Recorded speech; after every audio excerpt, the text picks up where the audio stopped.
আব্বে শালা, তুই পারিস না? তুই হিজড়া নাকি রে? তুই কোথাও যেতে পারবি না। 7 দিন তোকে খাবো, নিজের ইচ্ছা মতো খেলবো, তারপর তোকে এখান থেকে যেতে দেব, তার আগে না। প্রতিদিন ভালোবাসার নতুন নতুন গল্প পেতে চ্যানেলটি সাবস্ক্রাইব করে পাশে থাকা বেল বাটনে ক্লিক করুন। শরীর দেখে তো মনে হয় আমাকে খুব মজা দিতে পারবি, বাট তুই তো আমার কিছু বাল করতে পারলি না। সরি আপু, আমি এটার জন্য প্রস্তুত ছিলাম না। আর আপনি আমাকে এভাবে অত্যাচার করবেন আমি কখনো কল্পনা করতে পারিনি।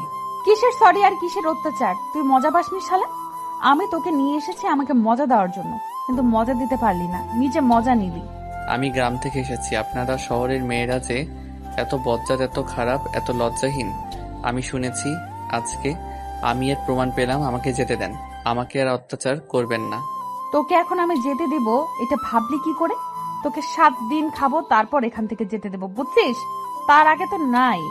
দেখেন আপু, আপনি আমার সাথে এরকমটা করবেন না। আমি আপনার হাত জোর করে বলেছি আমাকে যেতে দেন এখান থেকে। আমার প্রচুর ভয় করতেছে। তুই হিজড়া নাকি? তুই একটা ছেলে, আমি একটা মেয়ে। কোথায় আমার ভয় পাওয়ার কথা? সেখানে আমি তোকে খাচ্ছি, আর তুই আমাকে স্পর্শ ঠিক মতো করতে পারতেছিস না। এটা কোনো কথা? তুই হিজড়া নাকি রে? দেখেন, আমি গ্রাম থেকে এসেছি। আমার বাবা অনেক আশা করে আমাকে শহরে পাঠিয়েছে। আমি ভালোভাবে লেখাপড়া শেষ করে ভালো একটা জব করব, তাদের মুখে হাসি ফোটাবো। আপনি আমাকে প্লিজ যেতে দেন। তুই কোথাও যেতে পারবি না। 7 দিন তোকে খাবো, নিজের ইচ্ছা মতো খেলবো, তারপর তোকে এখান থেকে যেতে দেব, তার আগে না। এই সময় গেট বন্ধ করে দে আর তালা লাগিয়ে দে। এই ছেলে যেন কোনোভাবেই বাইরে যেতে না পারে, কারণ আজকে আমি ভালো মতো মজা নিতে পারিনি, মাথা গরম আছে। আর একটা কথা খুব ভালোভাবে মাথায় ঢুকিয়ে দে, এই ছেলে যদি কোনোভাবে পালিয়ে যায় এখান থেকে, তাহলে তোদের অবস্থা খুব খারাপ আছে, একটাও বাঁচতে পারবি না। আমি এখন ক্যাম্পাসে যাচ্ছি, ক্যাম্পাস থেকে ফিরে এসে যেন দেখি ছেলে আছে, আর আমি যেন আমার মনের খোরাক মেটাতে পারি। কি রে নীতি, এরকম অত্যাচার করে ব্যবহার করছিস? ব্যাপার কি, মজা হয়নি নাকি? আর বলিস না, গ্রামের গাইয়া খ্যাত কোথাকার, আজকে প্রথম নাকি এইসব, তাই একটু তাড়াতাড়ি সবকিছু শেষ করে ফেলছে। আমার তো মাথা প্রচুর গরম। তাহলে ট্যাবলেট নিয়ে আসতে, তাইলে তো অনেকক্ষণ করতে পারতি। এখন মাথা গরম করে লাভ হবে কোনো বল? আরে শালাকে দেখে মনে হয় যে অনেকটা ভালোভাবে খেলতে পারবে, বাট আমি কি জানতাম এরকম হবে? আমি বুঝতে পারতেছি, বাট তুমিও তো নতুন। তাহলে তোর এত হইলো, ওই ছেলের হইলো না? ব্যাপারটা কি? আর তুই তো বাজি ধরে এসব করতেছিস, তাহলে কি দরকার? তুই চুপ থাকতো। বাজি ধরে করি আর যেটাই করি, বাট অনেক মজা পাইছি।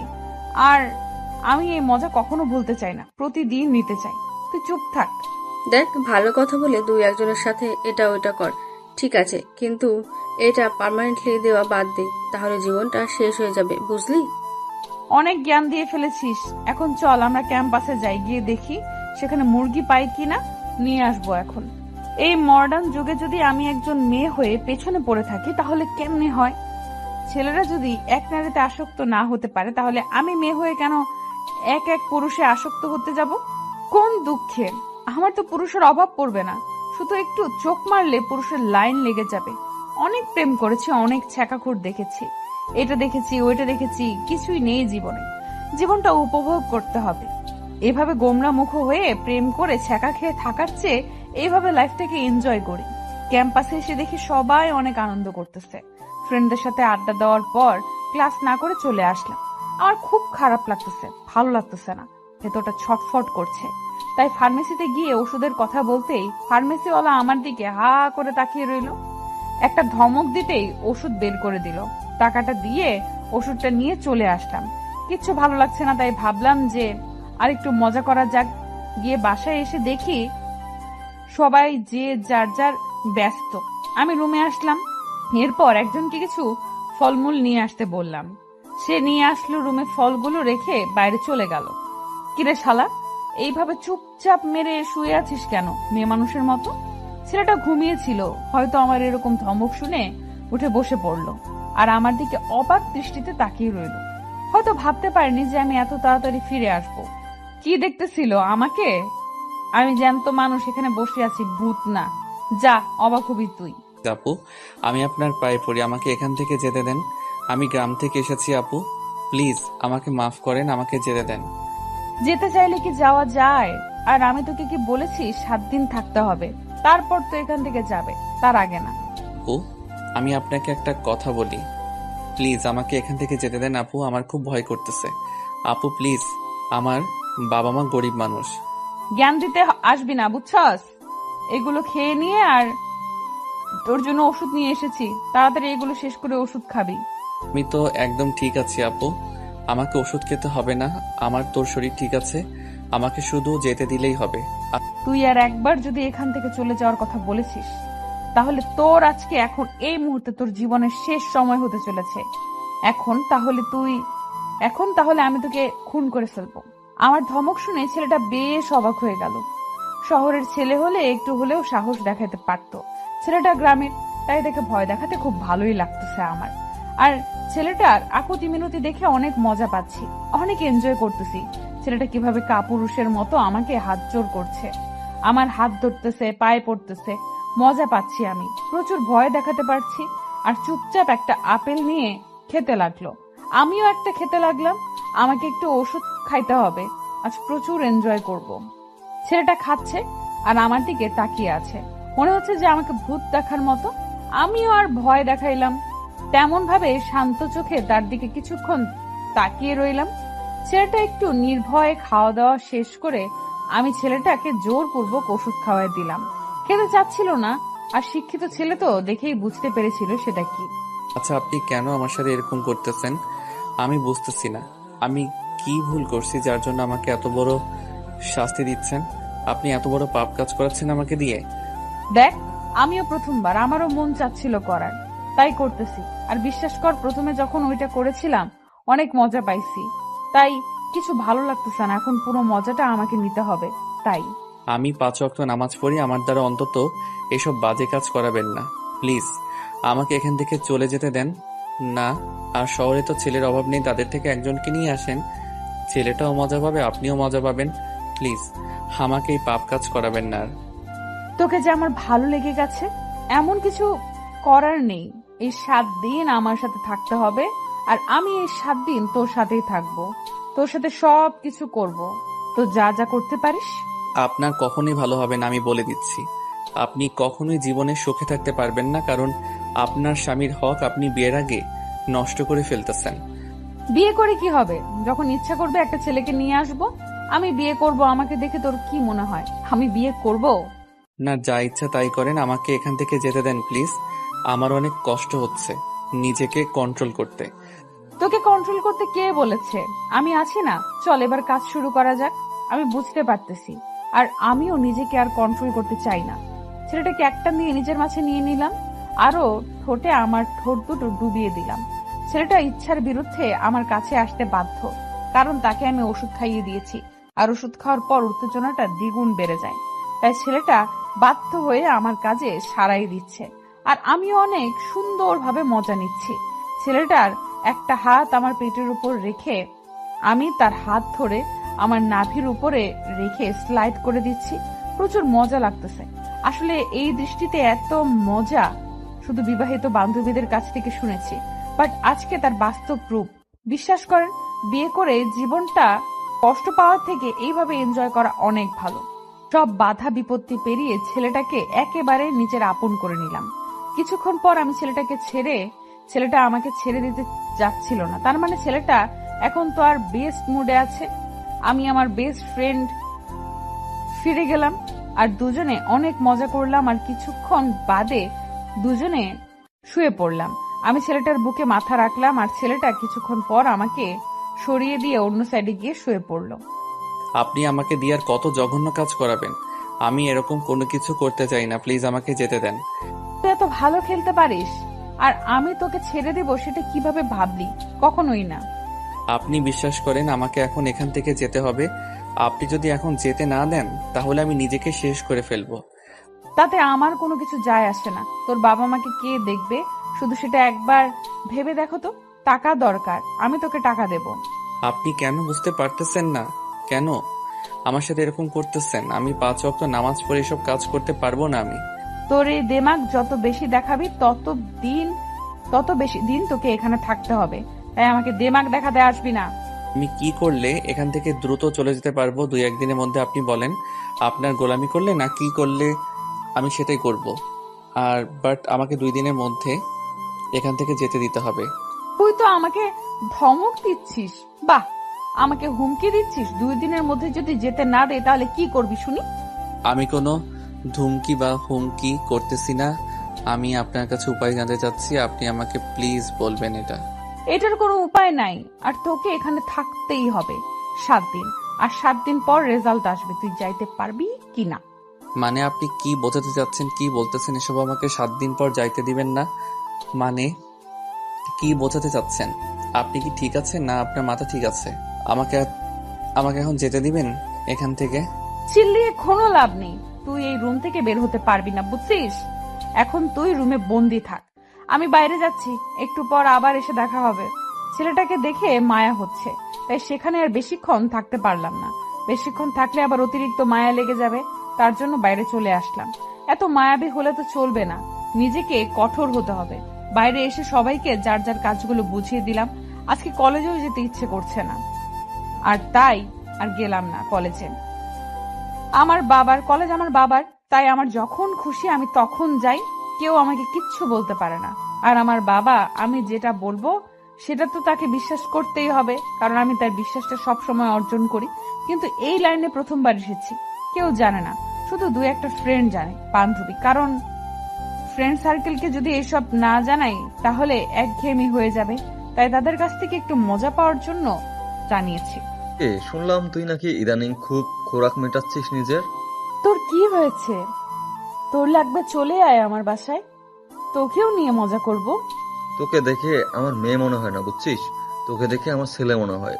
তাই তোর কাছে আমি যাব এটা ভাবলে কি করে? আর তোকে দেখে আমার হিজড়া মনে হয়, বুঝছিস? তোদের তো কোনো কিছু হবে না, তোমাদের তো কোনো কিছু হবে না, তাই তুই চুপচাপ থাক। এসব কথা বাদ দিবি? নিজেদের মধ্যে এত ঝগড়া করার কি আছে? আর তুই যেটা করছিস একটু ভেবেচিন্তে করিস, এটা কিন্তু মোটেও ঠিক হচ্ছে না। এখন তুই আমাকে জ্ঞান দিবি, তাই তো? আচ্ছা, তোর যত জ্ঞান দেওয়ার ইচ্ছে দিতে থাক, তাতে আমার কি? আমি তোকে জ্ঞান দিচ্ছি না, একজন বন্ধু হিসেবে তোকে যেটা আমার বোঝানো উচিত আমি তোকে শুধু সেটাই বোঝাচ্ছি। বিশ্বাস কর, অনেক মজা করছি। আর তুই চাইলে ট্রাই করে দেখতে পারিস কোনো একটা ছেলের সাথে। আমার লাগবে না, বিয়ে করবো, স্বামীর সাথে সবকিছু করব, তখন মজাটা আরো অনেক বেশি পাবো। তখনও খোলামেলা ভাবে যা খুশি তাই করতে পারবো, কেউ কিছু বলতে পারবে না। কিন্তু এখন তোর মনে একটু ভয় আছে। তুই ভালো করে জানিস আমি কখনো ভয় পাই না। আর আমি তো খোলামেলা করতেছি, বাসায় নিয়ে এসেছি, সেখানে খাচ্ছি, ভালোই মজা পাচ্ছি। দেখ দোষ, ছেলেটার জীবনটা নষ্ট করতে তুই পারিস না, তাই না? আমি একটা ছেলে, হয়তো ছেলের মর্মটা বুঝতে পারতেছি। তাহলে তুই চলে আয়, আমি ছেলেটাকে ছেড়ে দিচ্ছি, তোর সাথে কয়েকদিন এনজয় করি। তোর কি হয়েছে বল? তোর এত পরিবর্তন, তোর মাঝে তো আগের এরকম ছিল না, তাহলে হঠাৎ করে এত পরিবর্তন? আমি লাইফটাকে এনজয় করতে চাই, বুঝছিস? এরকম বোরিং লাইফ আমার ভালো লাগে না, তাই আমি লাইফটাকে এনজয় করতেছি। অন্যভাবেও কিন্তু লাইফটা এনজয় করা যায়, বুঝছিস দোস্ত? এভাবে না করলেও পারিস। আশিস একদম ঠিক কথা বলেছে, এইভাবে না করে অন্যভাবে করতে পারিস। আর বিয়ে কর, যদি এসব করে জীবনটা মজা নিতে চাস তাহলে বিয়ে কর, স্বামীর সাথে সবকিছু কর। আমি বিয়ে করব না, আমি এইভাবেই একটার পর একটা ছেলের সাথে মজা করব, তাতে ছেলেরাও মজা পাবে আর আমিও মজা পাইলাম। দেখ, তাহলে তোর জীবন কখনো সুখ আসবে না, বুঝেছিস? এমন এক সময় এমন ধোকা খাবি, সারা জীবন পস্তাবি। তাই বলতেছি, একটা সুন্দর ছেলে দেখে বিয়ে কর, তার সাথে সবকিছু করতে থাক। আঙ্কেলরাও খুশি, তুইও খুশি, আমরা সবাই খুশি। তোদের এইসব কথা না আমার একদম শুনতে ভালো লাগতেছে না। আমি এখন বাসায় যাচ্ছি, তোরা থাক। কথাটা বলে সেখান থেকে চলে আসলাম। ভালো লাগতেছে না ফ্রেন্ডদের সাথে আড্ডা দিতে। গেলাম কই একটু আমাকে নিয়ে মজা করবে, সেটা না করে তারা আমাকে জ্ঞান দিচ্ছে। এসব শুনতে ভালো লাগে কার? মাথা গরম হয়ে গেল। বাসায় চলে আসলাম। বাসায় এসে দেখি আব্বুকে দেখে তো আমি অবাক হয়ে গেলাম। আব্বু আবার এই সময় বাসায় কি করতেছে? ছেলেটাকে একবার দেখে ফেললে তো ঝামেলা দ্বিগুণ হয়ে যাবে। আমি কোনো কথা না বলে চুপচাপ সোজা গিয়ে আব্বুকে জড়িয়ে ধরলাম। তার খোঁজ খবর নিলাম, দেখলাম সে হাসি খুশি, সবকিছু আগের মতোই কথা বলতেছে। তার মানে এখনো আব্বু বুঝতে পারেনি। আমি তাড়াতাড়ি উপরে আসলাম। উপরে এসে দেখি ছেলেটা রুমের ভেতরে নাই। আমার তো এখন ভয় লাগা শুরু হয়ে গিয়েছে। আব্বু কি এ বিষয়ে কোনো কিছু শুনতে পেরেছে, তাই বাসায় এসেছে? নাকি সুমাইয়া আব্বুকে কিছু বলে দিয়েছে? মাথা কাজ করতেছে না, কি করব না করব। ছেলেটা গেল কোথায়? আঙ্কেল, আমার কাজগুলো শেষ হয়ে গিয়েছে, এখন কি আমি একটু যাইতে পারি? আরে বাবা, কি বলো? নাস্তা করব, তারপর রুমের ভেতরে যাও। তোমাকে দেখে মনে হচ্ছে কতক্ষণ থেকে কিছু খাও না, চোখ মুখ শুকিয়ে গিয়েছে। আমি ঠিক আছে, একটু আগে খাইলাম, এখন খাইতে ইচ্ছা করতেছে না, আমি একটু রুমে গিয়ে বিশ্রাম করি। আচ্ছা, তাহলে রুমে যাও। তোমার বউ রুমে পৌঁছে গিয়েছে অলরেডি, তোমাকে দেখতে না পেয়ে টেনশন করবে। রুমে গিয়ে দেখো কি করে। তেমন কোনো কিছু করবে না, হয়তো বিশ্রাম করতেছে। বাইরে থেকে আসলে একটু ফ্রেশ হোক, আমি একটু পরেই যাই। তুমি আমার মাকে চেনো না, তাড়াতাড়ি রুমের ভিতরে যাও, না হলে আবার চিল্লাচিল্লি শুরু করবে। আঙ্কেল, কি যে বলেন না, আমার সাথে কখনো খারাপ ব্যবহার করে না, আমি যেটা বলি সেটাই শুনে চলে। তাহলে তো ভালো হয়েছে, আমার মেয়েটা একটু সুবুদ্ধি হয়েছে। যাই হোক, তোমার মতো একটা ছেলেকে বিয়ে করেছে, আমি এটা শুনে অনেক খুশি হলাম, কারণ তুমি অনেক বোঝো। আরে আঙ্কেল, লজ্জা দিচ্ছেন কেন? যাই দেখি আপনার মেয়ে কি করে, তারপর আপনার সাথে এসে জমিয়ে আড্ডা দেব। কথাটা বলে রুমে আসলাম। আসলে আমি এখানে একটা মাস্টার মাইন্ড গেম খেলে ফেলেছি। উনি যখন বাইরে গিয়েছে, আমি একজন গার্ডকে অনুরোধ করে ওনার সম্পর্কে সবকিছু শুনেছি। মেয়েটা নাকি আগে অনেক ভালো ছিল, ভদ্র ছিল, কোনো ছেলে বন্ধু ছিল না। হঠাৎ করে নাকি তার পরিবর্তন হয়ে গিয়েছে, সেটা কেউ জানে না। আর ওনার বাবা থাকে দেশের বাইরে। তারপর আমি ম্যাডাম সাহেবার বাবার নাম্বার ম্যানেজ করে তাকে ফোন দিয়ে সবকিছু খুলে বলেছিলাম। আর উনি সাথে সাথেই বাসায় চলে এসেছে। নিজের ফ্লাইট আছে, সবকিছু নিজস্ব, অনেক বড়লোক, মিলিয়নিয়ার। আর বাসা আসার পর আমার সাথে অনেক কথা বলছে। আর ওনার কথা শুনে মনে হলো যে ওনার একটু সমস্যা আছে। রুমের ভিতর প্রবেশ করে দেখি মেয়েটা বিছানার উপর শুয়ে আছে। এসে ড্রেস অবধি পরিবর্তন করেনি, যেমন অবস্থায় বাইরে থেকে এসেছে সে অবস্থায় বিছানায় শুয়ে আছে। আর আমাকে দেখে চোখ বড় বড় করে তাকিয়ে রইল, আর অবাক দৃষ্টিতে এক নজরে আমার দিকে তাকিয়ে আছে। আর উঠে দাঁড়িয়ে পড়লো আমাকে দেখে, তারপর আমার কাছে এসে আমাকে ঠাস করে একটা থাপ্পড় মারলো। আমি কিছু না বলে চুপচাপ বিছানায় শুয়ে পড়লাম। আমার এরকম ব্যবহার দেখে উনি অবাকের উপর অবাক হচ্ছে, তাতে আমার কি? আমি চুপচাপ বিছানায় শুয়ে কাঁথা গায়ে দিলাম। কি হলো? কিছু করতেছেন না যে? অনেকক্ষণ তো হলো। রুমের ভেতর আসলাম, শুরু করেন। ছোট লোকের বাচ্চা, তুই কোথায় গেছিস? আর তোকে আমি রুমের ভেতর থাকতে বলেছি, রুমের বাইরে যেতে বলেছি তোকে আমি? আসলে ম্যাডাম, গোসল করে একটু বাইরে গিয়েছিলাম। কুত্তার বাচ্চা, আমি তোকে বলেছিলাম যে তুই রুমের বাইরে বের হবি না, তার মানে তুই রুমের ভেতরে থাকবি। রুমের বাইরে যাওয়ার নিষেধ ছিল তো, তাই না? দেখেন ম্যাডাম, আমাকে অন্তত কোনো পশু পাখির বাচ্চা বলে তুলনা করবেন না। আমি একজন মানুষের বাচ্চা, মানুষের মতো গালি দেন। তোর সাহস বেড়ে গিয়েছে, তুই মুখের উপর তর্ক করছিস, তাই না? কুত্তার বাচ্চা, তুই যদি আর একটা তর্ক করেছিস আমার সাথে না।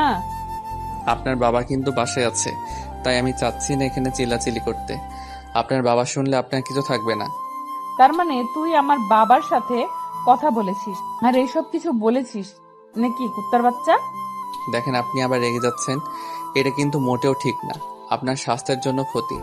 আপনি প্লিজ নিজেকে শান্ত করুন, কন্ট্রোল করুন, আর ফ্রেশ হয়ে এসে বসেন, সবকিছু বলতেছি। তোকে আমি খেয়ে ফেলবো, এক্ষুনি বল কি কথা হয়েছে আমার বাবার সাথে তোর? আর তুই আমার বাবার সাথে কথা বলার স্পর্ধা দেখিয়েছিস কি হিসাবে? তোকে আমি খুন করে ফেলবো। আপনার ভালোর জন্য আমি ওনার সাথে কথা বলেছি। এখন যদি আপনি আপনার ভালোটা বুঝতে না পারেন, তাহলে তো আমার কোনো কিছু যায় আসে না। আমি এখান থেকে চলে যাচ্ছি। এখন কিন্তু আমি চাইলে চলে যেতে পারবো, আপনি আমার কোনো কিছু করতে পারবেন না। ভেবে দেখেন। এখন বল কি করতে হবে, আর তুই আমার বাবার সাথে কি কথা বলেছিস? তেমন কিছু না, শুধু বলেছি আপনি আমাকে জোর করে বিয়ে করে নিয়ে এসেছেন আর আমার সাথে সবকিছু করেছেন। আপনার নাকি বাচ্চা লাগবে, তাই আমাকে জোর করে বিয়ে করেছেন। কুত্তার বাচ্চা, তোকে আমি এসব বলতে বলেছি? আমি তোকে বিয়ে করেছি তাই না? বড়লোক হওয়ার ধান্দা তো ভালোই পাইছিস। তুই এখনই আমার বাসা থেকে চলে যাবি। আমি তো এটা শোনার জন্যই অপেক্ষা করতেছিলাম যে কখন আপনি আমাকে এখান থেকে চলে যেতে বলেন, আর আমি এখান থেকে চলে যাই। আপনি ভালো থাকবেন, টাটা, বাই বাই। কুত্তার বাচ্চা, আমার স্বামী হওয়ার খুব শখ তাই না? দাঁড়া, তোকে আমি এক্ষুনি বিয়ে করতেছি, খুব শখ। তোর শখ আমি মেটাচ্ছি, ওয়েট কর, তারপর দেখ তোর কি হয়, তোর সাথে কি হয়। আমি আপনার বাবাকে শুধু বলেছি আমাদের মাঝে বিয়ে হয়েছে আর কয়েকদিন পর আপনি আমাকে ডিভোর্স দেবেন, এটাই। তাছাড়া আমি আপনার বাবার সাথে আর কোনো কথা বলিনি। আপনি আমাকে প্লিজ এখান থেকে যেতে দেন, না হলে আমি সিন ক্রিয়েট করতে বাধ্য হব। তুই হয়তো জানিস না, আমি আমার বাবার কাছে যেটা চাই তিনি সেটা আমাকে যে কোনো মূল্যে এনে দেয়। যদি কাউকে খুন করা লাগে সেটাও করে ফেলায়, বুঝছিস? তাতে আমার কি হয়েছে? এখন আমি এখান থেকে চলে যাব। সব থেকে বড় কথা, কারণ আপনাদের মতো বড়লোক মানুষের কাছে আমাদের কোনো গরিব মানুষের মূল্য নেই। তোকে বলেছিলাম না আমি তোকে 3 দিন ব্যবহার করব, তারপর তোকে টাকা দেব। তুই এখান থেকে চলে যাবি চুপচাপ, এর আগে একটাও কথা বলবি না। আপনি টাকা দিয়ে অন্য ছেলেদের কিনে নিয়ে আসেন, আমাকে না। আমি এখন এখান থেকে চলে যাব। রক্তিমকে মিতু আর কোনো কথা বলতে দিল না। রক্তিমকে এক ধাক্কা দিয়ে বিছানার উপর শুইয়ে দিল। মিতু তার উপর শুয়ে পড়ল এবং রক্তিমের ঠোঁটের ঠোঁট দুটো মিতু নিজের ঠোঁটের আয়তে নিয়ে এলো এবং বসিয়ে দিল। রক্তিম শুধু শব্দ করতেছে আর নড়াচড়া করতেছে ব্যথার কারণে, কিন্তু মুখ খুলে কোনো কিছু বলতে পারতেছে না। মিতু তারপর নিজের ঠোঁট দুটো সরিয়ে রক্তিমের গলায় বসিয়ে দিল। রক্তিম ছেলে মানুষ, তার কারণে লজ্জা চিলিয়ে উঠতে পারল না, কারণ বাইরের সবাই জানে তাদের বিয়ে হয়ে গিয়েছে। রক্তিম অসহায়ের মতো সব অত্যাচার সহ্য করতে লাগলো। কোথায় সে ছোটবেলা থেকে শুনে এসেছে একজন ছেলে একটা মেয়েকে অত্যাচার করে, তাকে নানা ধরনের নির্যাতন করে, কিন্তু আজকে সে তার উল্টো প্রতিবেদন দেখতেছে, তাও আবার তার সাথেই হচ্ছে এটা। রক্তিম লজ্জার কারণে কোনো কিছু বলতে পারতেছে না, আবার শব্দ করতে পারতেছে না। আর এখন যদি এখানে চিল্লাচিল্লি করে বাইরে থেকে লোকে আসবে আর তাকে নিয়ে আরো হাসা ঠাট্টা করবে। আর এদিকে মিতু তার চাহিদা মেটানোর জন্য ব্যস্ত হয়ে গেল। আর একটু পর রক্তিম নিজেকে আর কন্ট্রোল করতে পারল না, পাগল হয়ে গেল মিতুর ভালোবাসায়। আর মিতুর ফিগারে বেশ কিছুক্ষণ পর রক্তিমকে ছেড়ে দিয়ে মিতু আবার এক সাইডে শুয়ে পড়ে। আর রক্তিম এর দিকে মায়াবী দৃষ্টিতে তাকিয়ে রইল। মিতু নিজেই জানে না কেন এরকম করতেছে। কেন আপনি এরকম করতেছেন? কেন নিজের জীবনটা এইভাবে শেষ করতে চান বলেন তো আমাকে? জ্ঞান দিতে আসবি না, আমার যেটা খুশি আমি সেটাই করব। তুই চুপচাপ, আমি যেটা বলবো সেটাই করবি। আপনার কিন্তু বোঝার বয়স হয়েছে, এসব করা কিন্তু মোটেও ঠিক হচ্ছে না। আমরা মুসলিম, আমাদের পরপরই হিসাব দিতে হবে। আপনি প্লিজ একটা বিয়ে করেন আর বৈধভাবে এসব করেন, অনেক মজা পাবেন। এখন চুপচাপ এখানে ঘুমিয়ে থাক, আমাকে ঘুমাতে দে, ঘুম পাচ্ছে আমার। আর কোনো কথা বলতে চাই না আমি। প্লিজ আমাকে এখান থেকে চলে যেতে দেন, আমার ভালো লাগতেছে না, আমার দম বন্ধ হয়ে আসতেছে। আমি কখনো এরকম রুমে বন্দি হয়ে থাকিনি। এখন আমার ঘুম পাচ্ছে, একদম ডিস্টার্ব করবি না। ঘুম থেকে উঠে তোকে নিয়ে করতে বাইরে যাব, রাতে সাহস করে দেখাবো, অনেক মজা পাবি। এখন চুপচাপ ঘুমিয়ে পড়। কেন আপনি আমার সাথে এরকম অত্যাচারমূলক ব্যবহার করতেছেন? আমি কি ভুল করেছি? আমি শহরে এসেছি পড়াশোনা করার জন্য। তোকে পড়াশোনা করতে কে বারণ করেছে শুনি? তুই পড়াশোনা কর, বাট আমার সাথে তোকে থাকতে হবে। আমি এখন আমার ক্যাম্পাসটা পছন্দ করে দেখতে পেলাম না, আর আপনি বলতেছেন আমি পড়াশোনা করব? আমি প্রথম দিন এসে কত ইচ্ছা ছিল যে আমি সবার সাথে পরিচয় হব, নতুন শহরে এসেছি, নতুন ভার্সিটি, নতুন ক্যাম্পাস, অনেক জমি আড্ডা দেব, কিন্তু আপনি আমার সবকিছু ধূলিসাৎ করে দিলেন। আচ্ছা, তোকে আমি কালকে তোর ক্যাম্পাসে নিয়ে যাব। এখন বল, কারমাইকেল কলেজ নাকি বেগম রোকেয়া বিশ্ববিদ্যালয়ে আছিস তুই?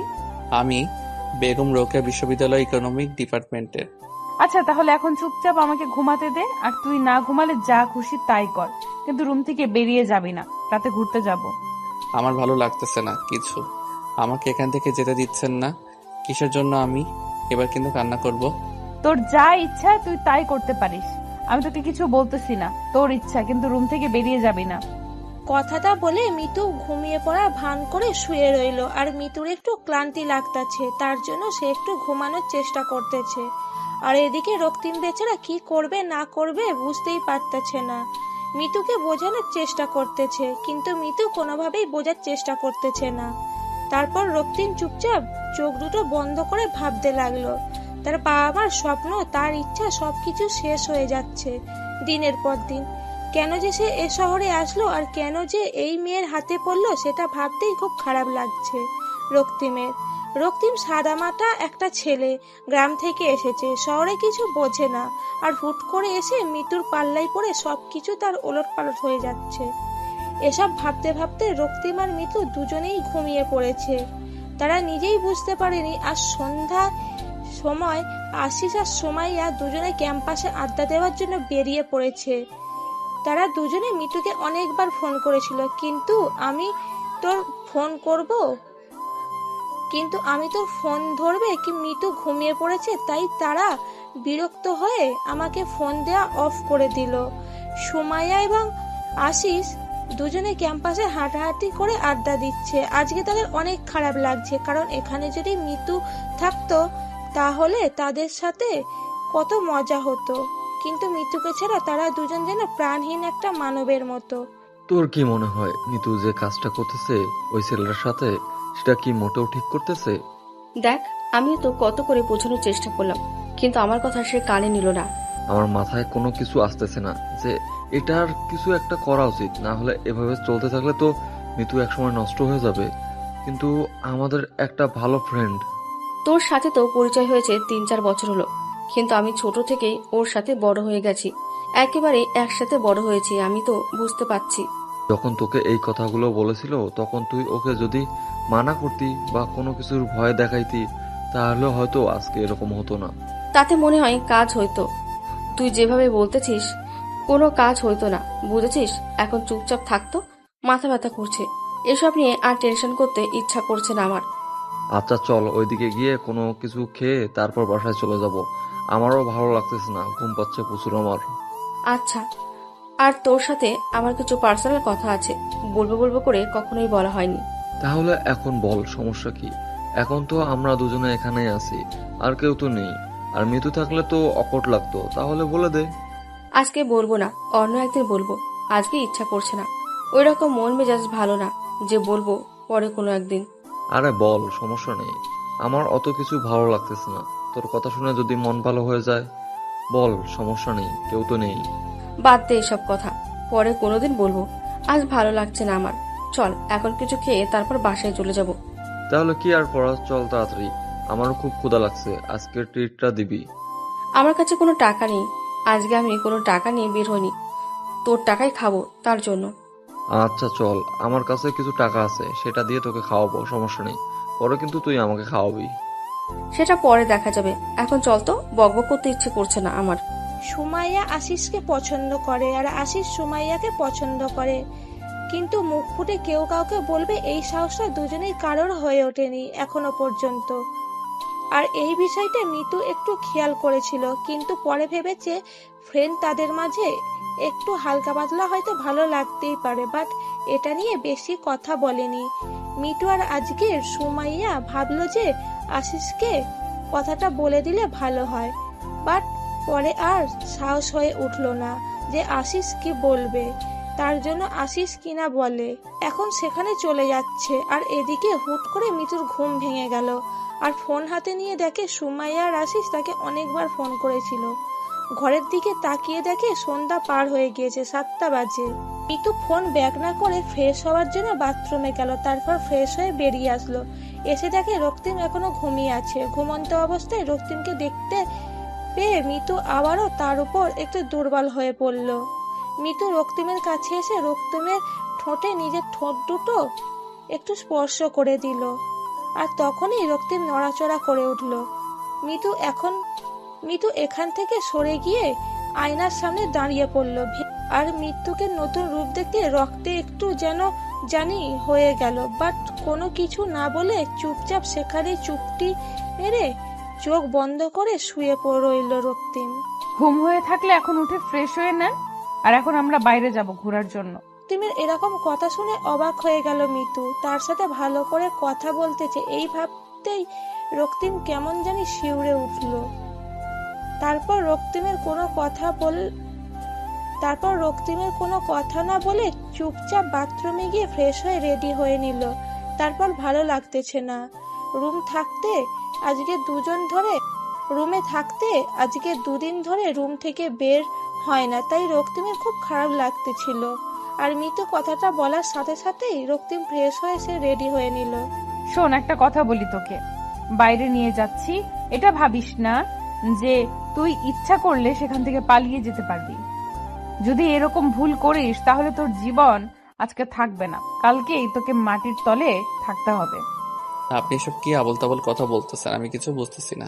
তোকে বুঝতে হবে না, শুধু একটা কথা মাথায় রাখবি, যদি পালানোর চেষ্টা করিস তাহলে তোর জীবন আজকেই শেষ হয়ে যাবে, কথাটা মাথায় রাখিস। ঠিক আছে ম্যাডাম, কথাটা মাথায় থাকবে। প্লিজ এখন একটু তাড়াতাড়ি চলো না, আমার মাথা প্রচুর ব্যথা করতেছে রুমে থাকতে থাকতে। তোকে দেখতে কিন্তু অনেক সুন্দর লাগতেছে, মানতেই হবে যে কোনো মেয়ে দেখলে তোর প্রেমে পড়ে যাবে। কি যে বলেন না ম্যাডাম, আপনাকে কিন্তু দেখতে অনেক সুন্দর লাগতেছে। কালো শাড়িতে যে কোনো ছেলে দেখলে আপনার প্রেমে হাবুডুবু খাবে। আপনি কেন যে আমার মাঝেই পড়ে আছেন? তোকে আর চাপা মারতে হবে না, বুঝছিস? এখন চুপচাপ বাইরে গিয়ে অপেক্ষা কর, আমি যাচ্ছি। তারপর রক্তিম মিতুর কথার মতো বাইরে গিয়ে অপেক্ষা করলো। আর একটু পরে মিতু রুম থেকে বের হয়ে আসলো। আর মিতুকে দেখে এক মুহূর্তের জন্য থমকে দাঁড়িয়ে গিয়েছিলাম। আসলে আজকে মিতুকে অনেক সুন্দর লাগতেছে, কালো শাড়িতে আর সবকিছু ম্যাচিং করে পরেছে। কালো টিপ, চোখে কালো কাজল দিয়েছে আর ঠোঁটে হালকা করে লিপস্টিক দিয়েছে, লাল লিপস্টিক, সাথে কালো পাথরের চুড়ি এবং লাল দুটো সম্মিশ্রণ করে পড়েছে। চুলগুলো ছেড়ে দিয়েছে, এক সাইড করে হালকা একটু মেকআপ করেছে। অসাধারণ লাগতেছে, যে কোনো ছেলে এক দেখাতেই ফিদা হয়ে যাবে এই মেয়েটাকে দেখলে। এভাবে হা করে তাকিয়ে থেকে লাভ কি? মশা ঢুকে যাবে মুখের ভেতর, পেট খারাপ করবে। তাড়াতাড়ি আয়। জি ম্যাডাম, কিন্তু আপনাকে সত্যি সত্যি অসাধারণ লাগতেছে। এইভাবে আমাকে পাম দেওয়া লাগবে না, বুঝছিস? অন্য মেয়েকে পাম দিস, তাহলে মজা লাগবে। অন্য মেয়ের আমাকে পাম দিতে হবে না। এখন চল। আসলে মানুষের সৌন্দর্যের গুণগান করলে উনি নিজেকে কি যেভাবে বুঝতে পারে না। তুই কি কোনোভাবে আমাকে রোস্ট করার চেষ্টা করতেছিস নাকি রে? তোর মতলব কি শুনি? আমার আবার কিসের মতলব থাকলে ম্যাডাম সাহেব, চলেন। আমার সাথে এরকম ন্যাকামে করার চেষ্টা করবি না, বুঝছিস? তাহলে কিন্তু গাল আর গাল থাকবে না, একদম লাল হয়ে থাকবে সারা জীবনের জন্য। সরি ম্যাডাম, আমার ভুল হয়ে গেছে, মাফ করে দেবেন। আমি গরিব মানুষ, বুঝতে পারিনি, অতিরিক্ত কথা বলে ফেলেছি। কুত্তার বাচ্চা, আমি ভালো করে জানি তুই গরিব মানুষ, বারবার বলতে হবে না। এখন চুপচাপ চল আমার সাথে। রক্তিম খুব ভালো করে বুঝতে পারলো এখন আমরা যদি কথা বেশি বলি তাহলে তাকে আবার থাপ্পড় খাইতে হবে, তাই চুপ করে গেল আর মিতুকে ফলো করতেছে। রক্তিম এমনিতে যেদিকে যাচ্ছে রক্তিম পিছনে পিছনে যাচ্ছে। একটু পর মিতু গাড়ি বের করে নিল আর একদিন কোনো কথা না বললে চুপচাপ গাড়িতে গিয়ে বসে পড়লো, কারণ বেশি কথা বললে তাকে এখন মাইর খেতে হবে, তাই চুপ করে গিয়ে গাড়িতে বসে পড়লো। রক্তিম ভেবেছিল হয়তো রিক্সা করে ঘুরবে তারা, কিন্তু এখন সে গাড়িতে করে যাবে এটা ভাবতেই কেমন লাগতেছে। তাই রিক্সাতে যদি ঘুরতে পারতো এরকম একটা সুন্দরী রমণীর পাশে, তাহলে রক্তিম নিজেকে ধন্য মনে করত। যতই তার সাথে সবকিছু করুক, কিন্তু সেটা রুমের ভিতরে বাইরে এত সুন্দর একটা রমণীর সাথে রিক্সাতে করে ঘোরাও এটা মুখের কথা না, সেটা কল্পনাতে মনে হয়। কিন্তু আজকে রক্তিমের সাথে সুন্দর একটা পরিবেশ আছে, তার বাস্তব রক্তিম যতবার দেখেছে ততবার ফিদা হয়ে যাচ্ছে। জীবনে তো আর শহর দেখতে পারবে না, আজকে আমার জন্য দেখে নাও। কথাটা অবশ্য ঠিক বলছেন, আমারও তো সামর্থ্য নেই যে আমি টাকা খরচ করব এরকম বাজে কাজে। তোদের মতো গরিবদের কাছে তো এটা বাজে কাজ হতে পারে, তোরা তো কখনো নিজের মনের ফিলিংসটা বুঝিস না। এসব কথা বাদ দেন, এখন আমাকে কি করতে হবে সেটা বলেন। আপনার সাথে আর কি কি করতে হবে আমাকে? যেরকম আছিস চুপচাপ সেরকম থাকবি। এত কথা বলতে বলেছি? আমি যেখানে যাচ্ছি তুই আমার সাথে থাকবি, ঝামেলা শেষ। দেখেন, আজকে অনেক দিন হয়ে যাচ্ছে আমি আমার বাবা মার সাথে কথা বলতেছি না। তারা হয়তো আমার জন্য কান্নাকাটি করতেছে। প্লিজ একটু কথা বলতে দেন ওদের সাথে আমাকে। আমি যেটা বলেছি সেটাই হবে। 7 দিন পার না হওয়া পর্যন্ত আমি তোকে তোর বাসায় কথা বলতে দিব না। আজকে আমি গরিব, তাই আমার সাথে যা পাচ্ছেন তাই অত্যাচার করতেছেন, কিন্তু আমিও একদিন অনেক বড়লোক হব, সেদিন আপনাকে আমি কিনে রাখবো। ভালো কথা, আমার উপর যদি জিদ করে বড়লোক হতে পারিস তাহলে তো ভালোই হবে। দেখেন, ভালো হবে না বলে দিচ্ছি, আমার কোনো কিছু ভালো লাগতেছে না। কেন আপনি আমার সাথে এরকম করতেছেন? বেবি প্লিজ একটু শান্ত হও, না হলে কিন্তু এখানে তোমার সাথে রোম্যান্স করা শুরু করে দেব। আমার তো লজ্জা নাই, তুমি আবার। প্লিজ এরকম কোনো কিছু করবেন না, আমি এটার জন্য মোটেও প্রস্তুত না। আমি এখান থেকে নেমে যাব। বেবি সেই সাহস তো তোমার হয়নি এখনো। তুমি এখান থেকে যদি লাফ না দাও তোমাকে লাশ হয়ে ফিরে যেতে হবে তোমার গ্রামে, এই কথাটা মাথায় রাখিও। রক্তিম আর কোনো কথা বলার সাহস পেল না। মিতু যখন যেটা মন চাইছে সেটাই করতেছে। তারপর অনেকক্ষণ ঘোরাঘুরি শেষ করে মিতু অনেক ক্লান্ত। এখন তাকে বিশ্রাম নেওয়া অনেক প্রয়োজন। আর এদিকে রক্তিমের অবস্থা শেষ। কি বলবো তাকে নিয়ে, তার তো দেখার মতো অবস্থা হয়ে আছে। কি একটা বাজে সিচুয়েশনে ফেসে গিয়েছে, কিছু বলতে পারছে না, কিছু করতেও পারতেছে না। তারপর মিতু রিক্সাওয়ালাকে বলল তাদের বাসার সামনে নামিয়ে দিতে। আর সেই কথা শুনে রক্তিম মনে মনে একটু খুশি হলো। যাই হোক, তাকে হয়তো বাহিরের অত্যাচার সহ্য করতে হবে না। খুব ক্লান্ত লাগতেছে রক্তিমের, তাই রক্তিম মনে মনে একটু খুশি হলো। তারপর রিক্সাওয়ালা এসে মিতুদের বাসায় ওদের দুজনকে নামিয়ে দিয়ে চলে গেল। আর মিতু এবং রক্তিম দুজনের বাসার ভিতরে প্রবেশ করে দেখে মিতুর আব্বু সেখানে কয়েকজন গণ্যমান্য ব্যক্তির সাথে ব্যবসার কাজে নিয়ে আলাপ করতেছে। মিতু আর রক্তিম উপরে চলে আসলো। এখন আমি গোসল করব, একটু পানি তুলে নিয়ে আয়, আমি একটু পর বাথরুমে যাব। আমার না খুব ক্লান্ত লাগতেছে, একটু পরে যাই, আমার একটু বিশ্রাম নেওয়া প্রয়োজন। এখন খুব মাথাটা ধরেছে আমার। আমি তোর কথা শুনতে চেয়েছি, আমি যেটা বলতেছি তুই এখন সেটা করবি। পানি তুলে রেখে আয়, তারপর বিশ্রাম করবি, আমি গোসল করব, আমার ক্লান্ত লাগতেছে। আজকে গরিব বলে আপনার সব কথা আমি মাথায় পেতে নিচ্ছি, বুঝছেন? আজকে যদি আমার টাকা থাকতো না, তাহলে হয়তো আমাকে এই কষ্ট সহ্য করতে হতো না। আজকে গরিব বলে সব কষ্ট মুখ বুঝে সহ্য করে নিচ্ছি। তোর এত কথা শোনার মতো সময় নাই, আমি যেটা বলছি সেটা কর। এখন এত বকবক করতেছিস কিসের জন্য? নাকি কিছু করব এখন তোকে? রক্তিম বাধ্য ছেলের মতো কাজ করতে চলে গেল। আর এদিকে মিতু বিছানায় শুয়ে পড়লো বিশ্রাম করার জন্য। আর এদিকে আশিস এবং সুমাইয়া আজকেও তারা দুজনে বিকেলে এক জায়গায় বসে আছে। কেউ কোনো কথা বলতেছে না, চুপচাপ একে অন্যের দিকে তাকাচ্ছে, আবার চোখ নিচু করে নিচ্ছে। দুজন দুজনকে ভালোবাসে, কিন্তু কেউ আগে প্রকাশ করতে পারতেছে না। দুজনের মাঝে একই রকম অনুভূতি কাজ করতেছে। তাদের মাঝে একটা বাধা বিপত্তি কাজ করতেছে, বলবে কি বলবে না। তাদের মধ্যে একটা জড়তা কাজ করতেছে। কি হলো? গতকাল ডাকলি আসলাম, চলে গেলাম। আজকেও ডাকলি আসলাম, চলে যাব কি? কিছু বলবি? কিছু হয়েছে তোর? সমস্যা? কাউকে পছন্দ করিস নাকি?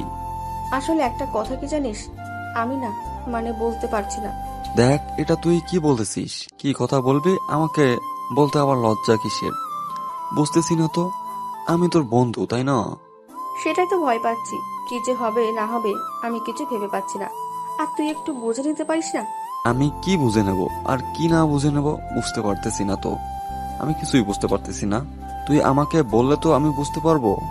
তোকে কোনো কিছু বুঝতে হবে না, এখন আমি যেটা বলছি সেটা শোনার জন্য অপেক্ষা কর। আমাকে আগে নিজের কাছে বুঝতে দে। আচ্ছা, তাহলে তুই আজকে রাতে ভেবে রাখিস, কালকে এসে আমাকে বলিস, বুঝছিস? আমি এখন যাচ্ছি, আমার একটা কাজ আছে। কোনো মেয়ের দেখা করতে যাবি নাকি? এত তাড়া দিচ্ছিস, ব্যাপার কি? আসলে ফেসবুকে একটা মেয়ের সাথে পরিচয় হয়েছে, আজকে নাকি ক্যাম্পাসে আসবে আমাদের। ওর সাথে একটু দেখা করতাম আর কি। কি বলতেছিস?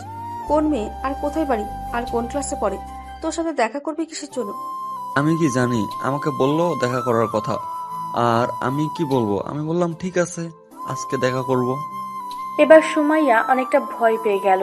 না জানি আশিস আবার ওই মেয়ের প্রেমে হাবুডুবু খায়, না তো আবার ওই মেয়ে আবার আশিসকে পছন্দ করে। সুমাইয়া কিছুই ভাবতে পারতেছে না। এবার আশিসকে না বলে দিলে যদি আশিস আবার অন্য কারো হয়ে যায়, সুমাইয়া জীবনে নিজেকে ক্ষমা করতে পারবে না, কারণ এতটা ভালোবাসায় আশিসকে। সুমাইয়া সেই প্রথম থেকে পছন্দ করত, কিন্তু কখনো বলতে পারেনি। আজকে যদি না বলে, যদি আশিস অন্য কারো হয়ে যায়, সুমাইয়া সারা জীবন কান্না করবে। সেজন্য তার থেকে এখন তাকে সাহস করে বলতেই হবে। আশিস, আমি তোকে ভালোবাসি। আমি জানি তুই আমাকে ভালোবাসিস, তোর মুখ থেকে এই কথাটা শোনার জন্য একটু মিথ্যা বললাম। আমি কোনো মেয়ের সাথে দেখা করতে যাচ্ছি না, ফেসবুকে কোনো মেয়ের সাথে আমি কথা বলি না। খুত্তা, তুই আমাকে আগে বলবি না? আমি তো ভয় পেয়ে গেছিলাম, যদি অন্য কোনো মেয়ে তোর জীবনে আসে আমি নিজেকে কন্ট্রোল করতে পারবো না। কতদিন ধরে এই ভালো লাগা ভালোবাসা শুরু হলো, আর কেমনে কি আমার মতো এত বাজে একটা ছেলেকে কেমনে ভালোবাসতে পারলি তুই? বাজে তাই ভালোবাসি, ভালো হলেই ভালোবাসতাম না, বুঝছিস? ডায়লগ মাইরি। এখন চল তাহলে, আমাকে কিছু খাওয়াবি তুই। কুত্তা, ফকিরের মতো কথা বলিস না তো। এখন চল, তুই আমাকে খাওয়াবি। আমি তো প্রতিদিন তোকে খাওয়াই, তাই না? এখন থেকে তোকে আরো বেশি খাওয়াতে হবে, কারণ আমি বেকার, আমার কোনো চাকরি নেই, কোনো কিচ্ছু নেই। আর তোর বাবার অনেক টাকা আছে বুঝছিস, তো সেই টাকা থেকে আমাকে এখন থেকে কিছু খাওয়াতে পারিস। দেখ, ভালো হবে না বলে দিচ্ছি, আমাকে নিয়ে এভাবে মজা করবি না। এখন তো একটা জবের জন্য ট্রাই কর, বিয়ে করব। আজকে প্রপোজ করলে আজকে বিয়ের কথা বলতেছিস? দু একদিন প্রেম তো করতে দিবি, তাই না? আমি নিতুর মতো বেহায়া না যে ভালোবাসি আর বিয়ের আগে সবকিছু শেষ করলাম, বিয়ের পর কোনো মজা পাইলাম না। আমি সেটা চাই না। আমি চাই বিয়ের পর তোর সাথে সব ধরনের আমি মজা করতে। আচ্ছা হইছে, এখন আর রাগ দেখাতে হবে না। আমি একটা জবের জন্য অ্যাপ্লাই করছি অলরেডি, দেখি কি হয়। আমাকে কখনো ছেড়ে যাবি না তো? কারণ হয়তো আমি মেয়েটা একটু আনরোমান্টিক, বাট চাইলেও ছেড়ে দিতে পারবো না, কারণ আমিও অনেক আগে থেকে তোকে পছন্দ করতাম, বাট কখনো বলতাম না। আমি জানি তুই আমাকে পছন্দ করিস, আমি চাইছিলাম তুই আগে আমাকে বল। কুত্তা কোথাকার, তুই বলে এতদিন কি হয়তো, এতদিনে হয়তো আমরা বিয়ে করে ফেলতে পারতাম, তাই না? তার জন্যই তো একটু জবের জন্য দৌড়াদৌড়ি করতেছি, কাউকে বলিনি, আজকে তোকে বললাম। এবার হয়তো চাকরিটা হয়ে যাবে, কারণ এবার অনেক ভালোভাবে সবকিছু রেডি করে নিয়েছি। তারপরও তারা দুজন খুনসুটি গল্প করতে করতে একটা রেস্টুরেন্টে চলে আসলো। রেস্টুরেন্টে এসে খাবার অর্ডার দিল দুজনে, একসাথে অনেক এনজয় করলো, অনেক মজা করলো, তাদের ভালোবাসার প্রথম দিনে স্মৃতিচারণ করে রাখলো। আর এদিকে মিতু এবং রক্তিম দুজনেই একদম ফ্রেশ হয়ে মিতু শুয়ে আছে বিছানায়, রক্তিম সোফার ওপর শুয়ে আছে, কেউ কারোর সাথে কোনো কথা বলতেছে না, দুজনেই মোবাইল ঘাটাঘাটি করতেছে। রক্তিমের কাছে মোবাইল আছে ঠিকই, কিন্তু সিম কার্ড খুলে নিয়েছে মিতু, কারোর সাথে যেন যোগাযোগ করতে না পারে তার জন্য। কি রে, কোন মেয়ের সাথে চ্যাটিং করতেছিস এত মন দিয়ে আর মুচকি মুচকি হাসি দিচ্ছিস? ব্যাপার কি? আসলে আমার স্কুল লাইফের বেস্ট ফ্রেন্ডের সাথে কথা বলতেছি, অনেক ভালো সম্পর্ক ছিল আমাদের। আমার বাসায় আছিস, আমার খাচ্ছিস, আমার পড়ছিস, আমার টাকায় ঘুরছিস, আর অন্য মেয়ের সাথে কথা বলবি কিসের জন্য? বলছি না এই 7 দিন কারোর সাথে কথা বলতে পারবি না তুই? মেয়েটার বিয়ে হয়ে গিয়েছে, তার সংসার জীবনের কিছু কথা আমার সাথে শেয়ার করতেছে। আমি তার সাথে প্রেম করতেছি না, বুঝেছেন? অন্যের সংসার জীবনের কথা শুনে তুই কি করবি? তুই কি তার সংসারে গিয়ে কাজ করে দিবি? আপনার মাঝে কোনো মনুষ্যত্ব আমি দেখতে পাচ্ছি না, বুঝতে পারছেন? আপনি কখনো মানুষ হতে পারবেন না। কুত্তার বাচ্চা, তোর কত বড় সাহস তুই আমাকে বলতেছিস আমি কখনো মানুষ হতে পারবো না? আমার বান্ধবীর সাথে আমি কথা বলতেছি, তার সংসার জীবন নিয়ে, তার সুখ দুঃখের কথাগুলো আমি শুনতেছি। তার হালকা লাগবে, কারণ সে আমার সাথে সব কথা শেয়ার করে। যা, ওর স্বামীর কাছে যা, তুই যা ওর স্বামীর সাথে সংসার কর। হয়তো আপনি কারো ভালো বন্ধু হতে পারেননি, তার জন্য আপনারই ভুল ধারণাটা, বুঝছেন? যদি সত্যি আপনি কারো ভালো বান্ধবী হতে পারতেন, তাহলে আপনার এই ভুল ধারণাটা থাকতো না। আজকে তো খুব বড় বড় কথা বলেছিস, ব্যাপার কি তোর? তোকে কি আমি এখন পিটাবো? আঙ্কেল কিন্তু বাসায় আছে, বুঝছেন? আর সাথে মেহমান আছে। আমি চাই না এখন কোনো সিন ক্রিয়েট করতে। তোকে এখন কোনো কিছুই বলবো না, রাত হোক তারপর দেখ আজকে তোকে আমি কি মজাই না দেখাই, তোকে যে কি পরিমাণ অত্যাচার করব আজকে। আপনি কত ছোট মনের মানুষ, বুঝছেন? আপনাকে আমি না দেখলে বুঝতেই পারতাম না আমার মতো একটা গরিব ছেলেকে তুলে নিয়ে এসে তার সাথে সবকিছুই করতেছেন। আপনি যদি ভালো মনের মানুষ হতেন, তাহলে এগুলো থেকে অনেকটা দূরে থাকতেন। আপনার যদি এসব করার ইচ্ছা থাকে, আপনার একটা মনের মানুষকে বিয়ে করেন, তার সাথে সারা জীবন সময় কাটান, দেখবেন যে আপনার জীবনের সেরা কিছু মুহূর্ত আপনার লাইফে চলে আসবে। এভাবে কিন্তু জীবন চলে না, বুঝছেন? আমাকে জ্ঞান দিতে আসবি না, বুঝছিস? তাহলে কিন্তু তোর ভালো হবে না, কথাটা মাথায় রাখিস। আমি খুব ভালোভাবে জানি আমার ভালো হবে না, তাই এসব বলতেছি। মিতু আর নিজেকে কন্ট্রোল করতে পারল না, উঠে গিয়ে রক্তিমের ঠোঁট নিজের ঠোঁট দুটো বসিয়ে দিল। রক্তিমের ঠোঁটে ইচ্ছে মতো কামড় বসিয়ে দিতে লাগলো, রক্তিমের গলায় কামড় বসিয়ে দিতে লাগলো এবং বুকে আঁচড় দিতে লাগলো, যাতে করে রক্ত বের হয় আর রক্তিমের অনেক কষ্ট হয়, অনেক যন্ত্রণা হয়। আমার ওইটা খাবেন না প্লিজ, আমার কষ্ট হচ্ছে।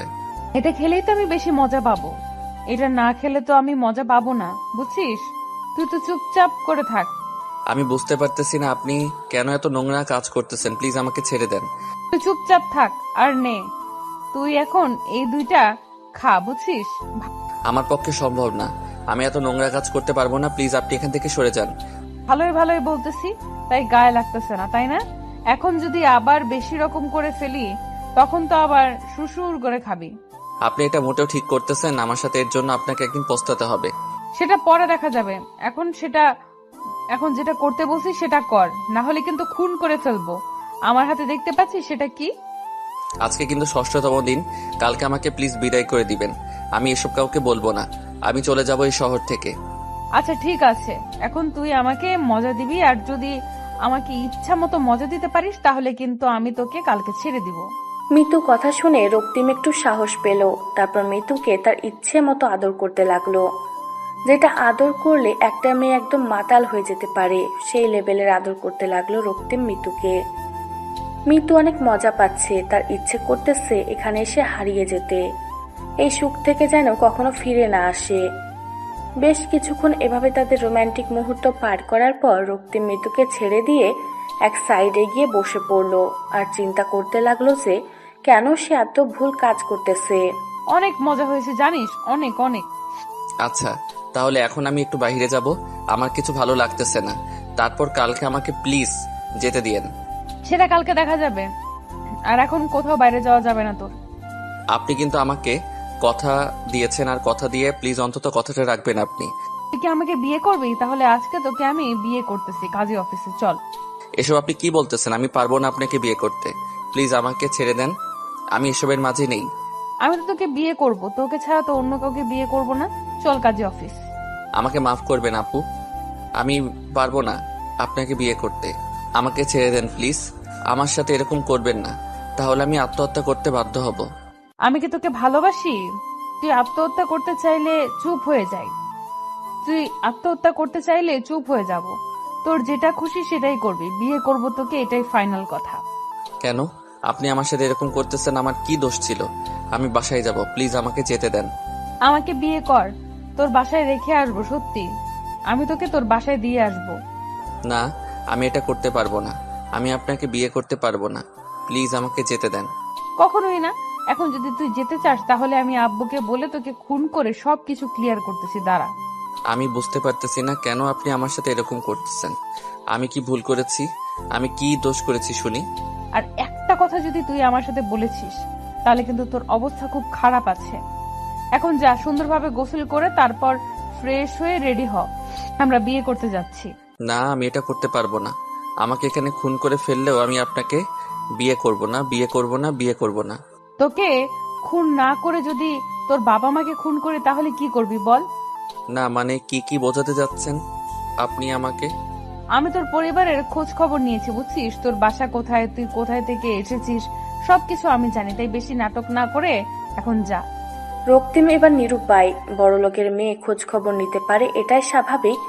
এখন যদি তার ভুলের কারণে তার বাবা মার জীবন হারাতে হয় আর তাকে বেঁচে থাকতে হয়, সে কখনোই পারবে না। তার বাবা মাকে ছাড়া বেঁচে থাকতে তাই রক্তিমের ইচ্ছার বিরুদ্ধে গিয়ে গোসল করে ফ্রেশ হয়ে রেডি হতে লাগলো।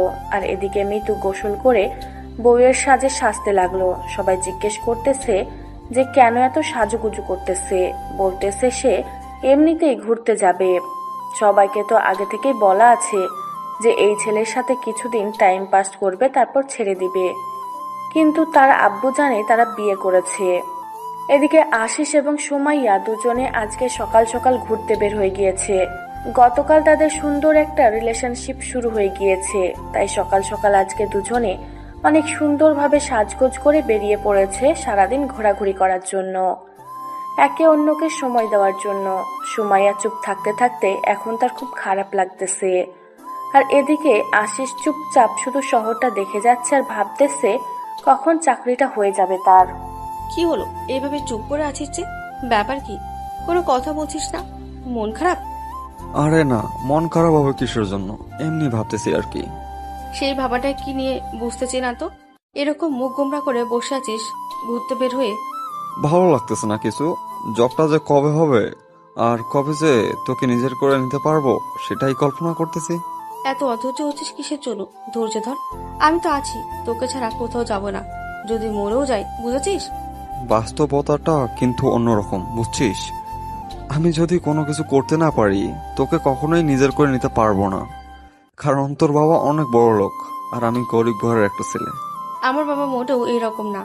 আর তার থেকে বড় কথা হচ্ছে, তুই যদি নিজেকে আর কখনো গরিব বলেছিস তাহলে তোকে আমি ছেড়ে কথা বলবো না। আচ্ছা এসব বাদ দে, আর তোকে দেখতে কিন্তু আজকে অনেক সুন্দর লাগতেছে। আমার ইচ্ছা করতেছে তোকে গভীরভাবে একটু ভালোবাসতে। এত রোমান্টিক মুড কিন্তু ভালো না, বুঝতেছেন মিস্টার? আনরোমান্টিক হয়ে আর কতদিন থাকবে শুনি মিসেস? সময় বলে দেবে কে আনরোমান্টিক আর কে রোমান্টিক, বুঝেছেন? সময় হোক তারপর দেখিয়ে দেব। ও আচ্ছা, তাই নাকি? আপনার সেই সময়টা কবে আসবে শুনি? যখন আমার সময়টা আসবে না, তখন দেখা যাবে আপনি অনেক ব্যস্ত হয়ে যাবেন। তাই বলতেছি, এখন এই সময়টা না হয় কাজে লাগিয়ে নেই। চলেন গিয়ে কোথাও বসি। অনেক ফাজলামি হয়েছে, এখন নামো, রেস্টুরেন্টে কিছু খাওয়া দাওয়া করি, ক্ষুধা লাগছে। আর এরকম আনরোমান্টিক মুডে থাকা বাদ দিয়ে একটু নর্মাল হও, বুঝেছো? পাশে যদি এরকম একটা সুন্দরী রমণী থাকে তাহলে কি নর্মাল হয়ে থাকা যায়? এরকম কাব্যিক কথা বাদ দেন, বাস্তবতায় ফিরে আসেন, বুঝেছেন? এখন এখানে অনেক মানুষজন আছে। আচ্ছা, আমার পোড়া কপাল, কি আর করার তাহলে? আর কি করব, চুপ করে থাকি। সুমাইয়া মুচকি হাসি দিয়ে রিক্সা থেকে নেমে পড়ল।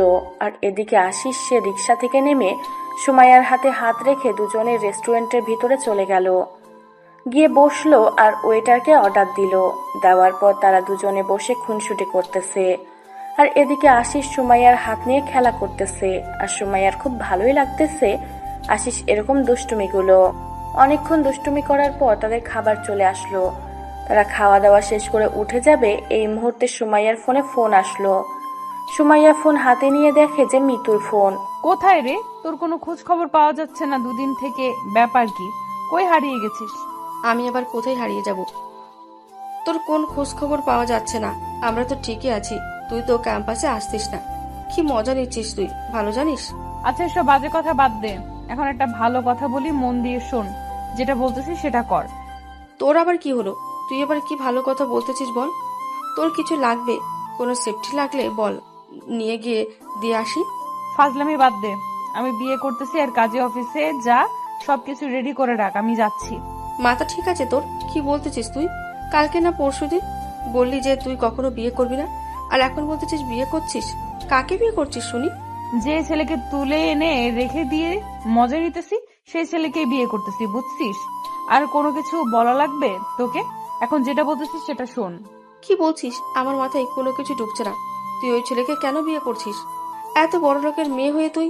আর একটা যদি কথা বলেছিস, এখন আসিস কে সঙ্গে নিয়ে আয়, এখন আশিসকে সঙ্গে নিয়ে আয়। আশিসকে ফোন করার, ফোন দিয়ে বল যে তোর সাথে দেখা করতে, আর তুই আশিসকে সঙ্গে করে কাজে অফিসে আয়। আচ্ছা তাহলে দেখা হলে বাকি কথা হবে। এখন তুই তাহলে বেরিয়ে আয়, আমরা যাচ্ছি কাজী অফিসে। কি হয়েছে বুঝতে পারলাম না। কার বিয়ে আর কিসের বিয়ে? কিসের কাজে অফিস? নিতু বিয়ে করছে। যে ছেলেটাকে নিয়ে গিয়ে মজা করতেছিল, সেই ছেলের প্রতি এত মায়া জন্ম হয়ে গিয়েছে, এখন তাকে বিয়ে করবে। এই মিতুটা না ছেলেটার জীবনটা নষ্ট করে দিল। এখন বিয়ে করার পর কিছুদিন পর ছেড়ে দিবে। ছেলেটা মিতুর মায়া পড়ে যাবে আর ছেলেটা পাগল হয়ে থাকবে। এটাই হচ্ছে মিতুর প্ল্যান। ছেলেটার জীবনটা নষ্ট করে দিয়ে কি লাভ তার? তুই তো ভালো করে নিতুকে চিনিস, তাই না? এখন আমি বাকিটা তোকে কি বলবো? তুই ওকে ভালো করে জানিস, আমি ওকে ভালো করে চিনি। ওর মাথায় যে কি চলছে আমি কিছুই বুঝছি না। আচ্ছা চল দেখি কি হয় কি না হয়। আগে একটু ওকে বোঝানোর চেষ্টা কর তুই, বিয়ে না করার জন্য। ছেলেটার জীবন নিয়ে খেলার কি দরকার? তোর কি মনে হয় ও আমার কথা রাখবে? আচ্ছা চল গিয়ে কথা বলি, তারপর দেখি কি হয় না হয়। তারপর আশিস এবং সুমাইয়া দুজনে কাজী অফিসের উদ্দেশ্যে রওনা দিল। আর এদিকে মিতু রক্তিমকে জোর করে গাড়িতে বসিয়ে নিল। রক্তিম মুখ গোমড়া করে আছে আর ভাবতেছে কেন সেই শহরে আসলো। এই শহরে না আসলে হতো তার জীবনটা অনেক সুন্দর থাকতো। মিতু মনে মনে অনেক খুশি তার মাঝে পরিবর্তন হয়েছে। কেমন লাগছে, খারাপ কাজ করে বেশি দিন সুখে থাকা যায় না, একদিন না একদিন কষ্ট পেতেই হবে। তার থেকে বিয়ে করার পর দুজনে একসাথে থাকুক। আর তার বাবা জানে মিতু ছেলেটাকে বিয়ে করেছে, আর তার বাবা ছেলেটাকে পছন্দ করেছে, আর মিতু একটু পছন্দ করে। রক্তিম দেখতে শুনতে অনেক ভালো, হ্যান্ডসাম, যে কোনো মেয়ে দেখলেই তার প্রেমে পড়তে বাধ্য হবে। কিন্তু পোশাক দেখে কেউ তার প্রেমে পড়বে না, এটাই হচ্ছে বাস্তবতা। দুজনে কাজী অফিসের সামনে এসে নেমে পড়লো। আর কাজী অফিসের সামনে এসে দেখে সুমাইয়া আর আশিস তাদের জন্য অপেক্ষা করতেছে। ভেতরে সবকিছু ঠিকঠাক করে রেখেছিস তো নাকি? না আবার কোনো কিছু বাকি রাখছে সবার? তোর সাথে আগে আমাদের কিছু কথা আছে, কথাগুলো শেষ করে তারপর বিয়েটা সম্পূর্ণ হবে, বুঝছিস? আগে বিয়ে করি, তারপর বাকি কথা হবে। কথা বলার দিন শেষ হয়ে গেল নাকি? এখন বিয়েটা করি আগে, তারপর। তুই কেন বুঝতে পারতেছিস না? এই কথাগুলো বিয়ের আগেই বলতে হবে। কথা বল, তাড়াতাড়ি শেষ কর। বিয়েটা করতে হবে তাড়াতাড়ি। আর সুমাইয়া, তুই এখানে দাঁড়িয়ে কি করতেছিস? ভেতরে যা, কাজী সাহেবকে সবকিছু রেডি করতে বল। সবকিছু বলে রাখছি, কোনো সমস্যা নেই। আগে কথাগুলো শোন, আশিস কি বলে, তারপর না হয় দেখা যাবে। আমি বুঝতে পারছি না তোরা দুজন আমার সাথে এরকম করতেছিস কিসের জন্য? কি করছি আমি? তেমন কিছু না, আশিস নাকি তোকে কিছু কথা বলবে। কথাগুলো শোন, তারপর ডিসিশন নে কি করবি। আচ্ছা বল, তোর আবার কি জ্ঞান মাথায় আসলো? আর সেই জ্ঞান এখন আমাকে দিতে হবে, শুনি। দেখ, ছেলেটা কিন্তু তোকে ইচ্ছাকৃতভাবে বিয়ে করতেছে না, তুই জোর করে তাকে বিয়ে করতেছিস। এটা কি একজন ব্যক্তির স্বাধীনতা দেওয়া হলো?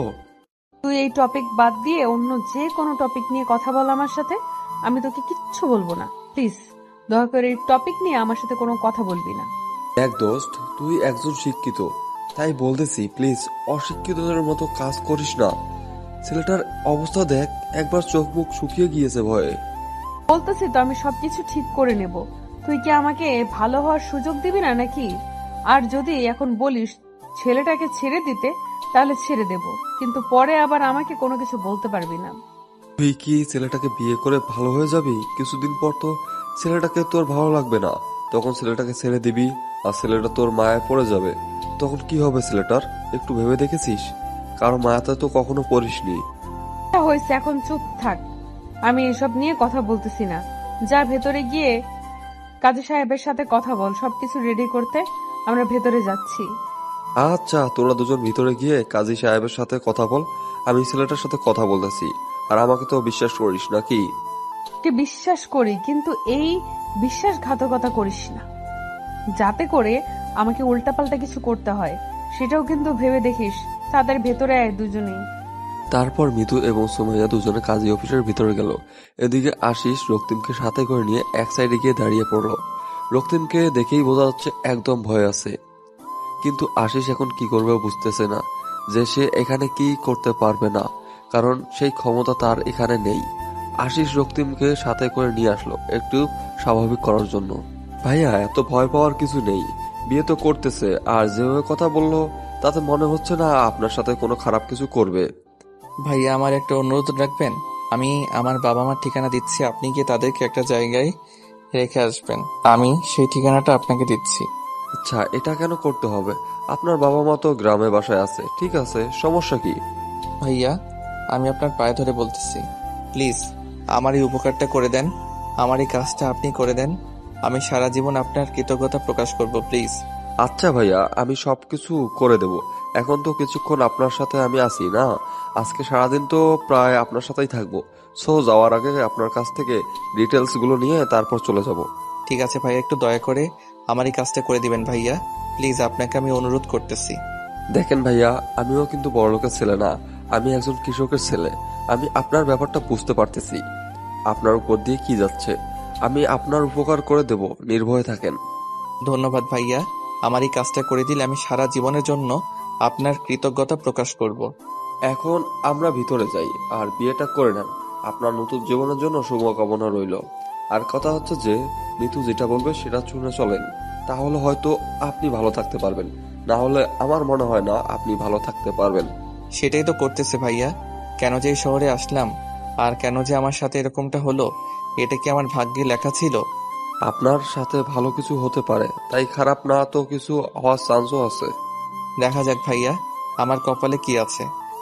আশিস রক্তিমকে সাথে করে নিয়ে কাজী অফিসের ভিতরে গেল।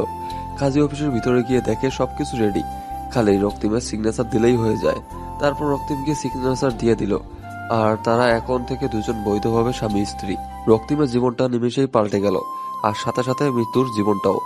রক্তিম কোনোভাবে বুঝতে পারতেছে না যে মৃত্যু কেন এরকম একটা ডিসিশন নিল, আর কেনই তার জীবনটা নিয়ে খেলতেছে।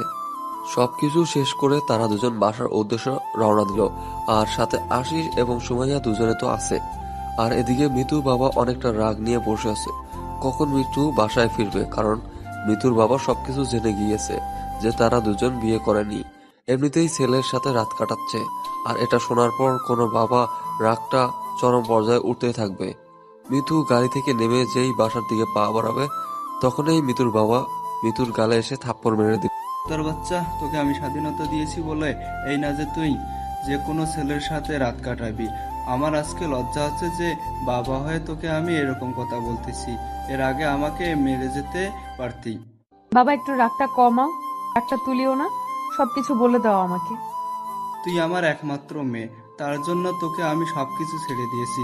তার জন্য এই নোংরা জঘন্যতম কাজ করবি, আমি এটা কখনো মেনে নিতে পারবো না। বাবা, তোমাকে কে বলেছে আমরা বিয়ে না করে একসাথে থাকতেছি? এই কথাটা তোমাকে কে বলেছে সেটা বলো। আমি কি কোনো কিছু বুঝি না? একজন বিবাহিত মানুষকে দেখলে বোঝা যায় তার চাল চলন। তুই যে ছেলেটার সাথে যে ব্যবহারগুলো করিস সেটা কি আমি দেখি না? বাবা দেখো, আমি এমন কোনো ভুল কাজ করিনি যার জন্য তুমি আমাকে মারতেছো। এই দেখো ডকুমেন্ট, আমরা বিয়ে করেছি। তোরা আজকে বিয়ে করেছিস, এর আগে যে 5-6 দিন একসাথে ছিলি এটা তো বিয়ে করেছিলি না, তাই না? আমার ভুল হয়েছে বাবা, আমাকে ক্ষমা করে দাও। আমি আমার ভুলের প্রায়শ্চিত্ত করার জন্য বিয়ে করেছি। এখন কি ভেতরে যেতে দেবা নাকি এখান থেকেই বেরিয়ে যাব? মিতুর বাবা আর মিতুকে কোনো কিছু না বলে বাসার ভিতরে প্রবেশ করতে দিল। একমাত্র মেয়ে, ভুল করেছে, স্বীকার করেছে, এখন বিয়ে করে নিয়েছে। তার জন্য মিতুর বাবা মানে খান সাহেব আর রাগ করে থাকতে পারলো না। একমাত্র মেয়ে কিছু বলতেও পারতেছে না, কিছু করতেও পারতেছে না। চুপচাপ এক সাইডে গিয়ে দাঁড়িয়ে বলল। মিতু রক্তিমের হাত ধরে নিজের রুমে নিয়ে আসলো, আর সাথে আশিস এবং সুমাইয়া রুমে আসলো। কুত্তার বাচ্চা, এখন বল, কোনো তো সমস্যা আছে এখানে থাকতে? দেখেন ম্যাডাম, আমি কিন্তু একজন মানুষের বাচ্চা। তা কি হয়েছে? তোকে আমি কুত্তার বাচ্চাই বলে সম্বোধন করবো, তোর কোনো সমস্যা আছে? আচ্ছা, আপনার খুশি, আমি তো আপনার গোলাম। সব গোলামকে যেটা খুশি সেটাই বলে সম্বোধন করবে মালিক, এটা স্বাভাবিক। বুঝতে পেরেছিস? তাহলে এত বকবক করতেছিস কিসের জন্য? চুপচাপ আমার জন্য এক কাপ কফি বানিয়ে নিয়ে আয়। আচ্ছা ঠিক আছে ম্যাডাম, আপনি যা বলবেন তাই। আর শোন, কাজের মেয়েকে বলিস বিস্কিট আর ফলমূল কেটে তাড়াতাড়ি রুমে পাঠিয়ে দিতে। আমার ফ্রেন্ডসরা এসেছে বললেই বুঝতে পারবে। ঠিক আছে, বলতেছি। আর আমি কফি বানিয়ে নিয়েছি, আপনারা বসেন ভাইয়া। কথাটা বলে রুম থেকে বেরিয়ে গেল রক্তিম। চোখের কোণায় জমে থাকা পানি হাতের বুড়ো আঙ্গুল দিয়ে মুছে ফেলে দিল। আজকে থেকে তার এই কান্নাগুলো চলবে না, সবকিছু তাকে মুখ বুজে সহ্য করে নিতে হবে। এটা খুব ভালোভাবে বুঝতে পারলো রক্তিম। চোখের কোণায় থাকা পানিগুলো বারবার গড়িয়ে পড়ার চেষ্টা করতেছিল, আর বারবার রক্তিম বুড়ো আঙ্গুল দিয়ে পানিগুলো সরিয়ে দিচ্ছে, যেন কোনোভাবে গড়িয়ে পড়তে না পারে। তুই কেন ছেলেটার সাথে এরকম ব্যবহার করলি? তোর সাথে যদি এরকম কেউ ব্যবহার করে, ছেলেটা কান্না করছে। দেখ, আমি এত কথা বলতে পারবো না, ভালো লাগতেছে না। এখন চুপচাপ এখানে বস, অন্য কোনো বিষয় নিয়ে আড্ডা দে। এতদিন যা করেছিস, এখন অন্তত ভালোভাবে ব্যবহার কর ছেলেটার সাথে। এখন ছেলেটা তোর স্বামী। আচ্ছা ঠিক আছে, আমি ভালো চেষ্টা করব। এখন অন্তত প্লিজ হাত জোর করে বলতেছি, এসব বাদ দে, অন্য কোনো টপিক নিয়ে কথা বল। আর তোদের দেখা পাওয়া যাচ্ছে না আগের মতো, আসিস না, ব্যাপার কি? কিভাবে আসতে পারি বল?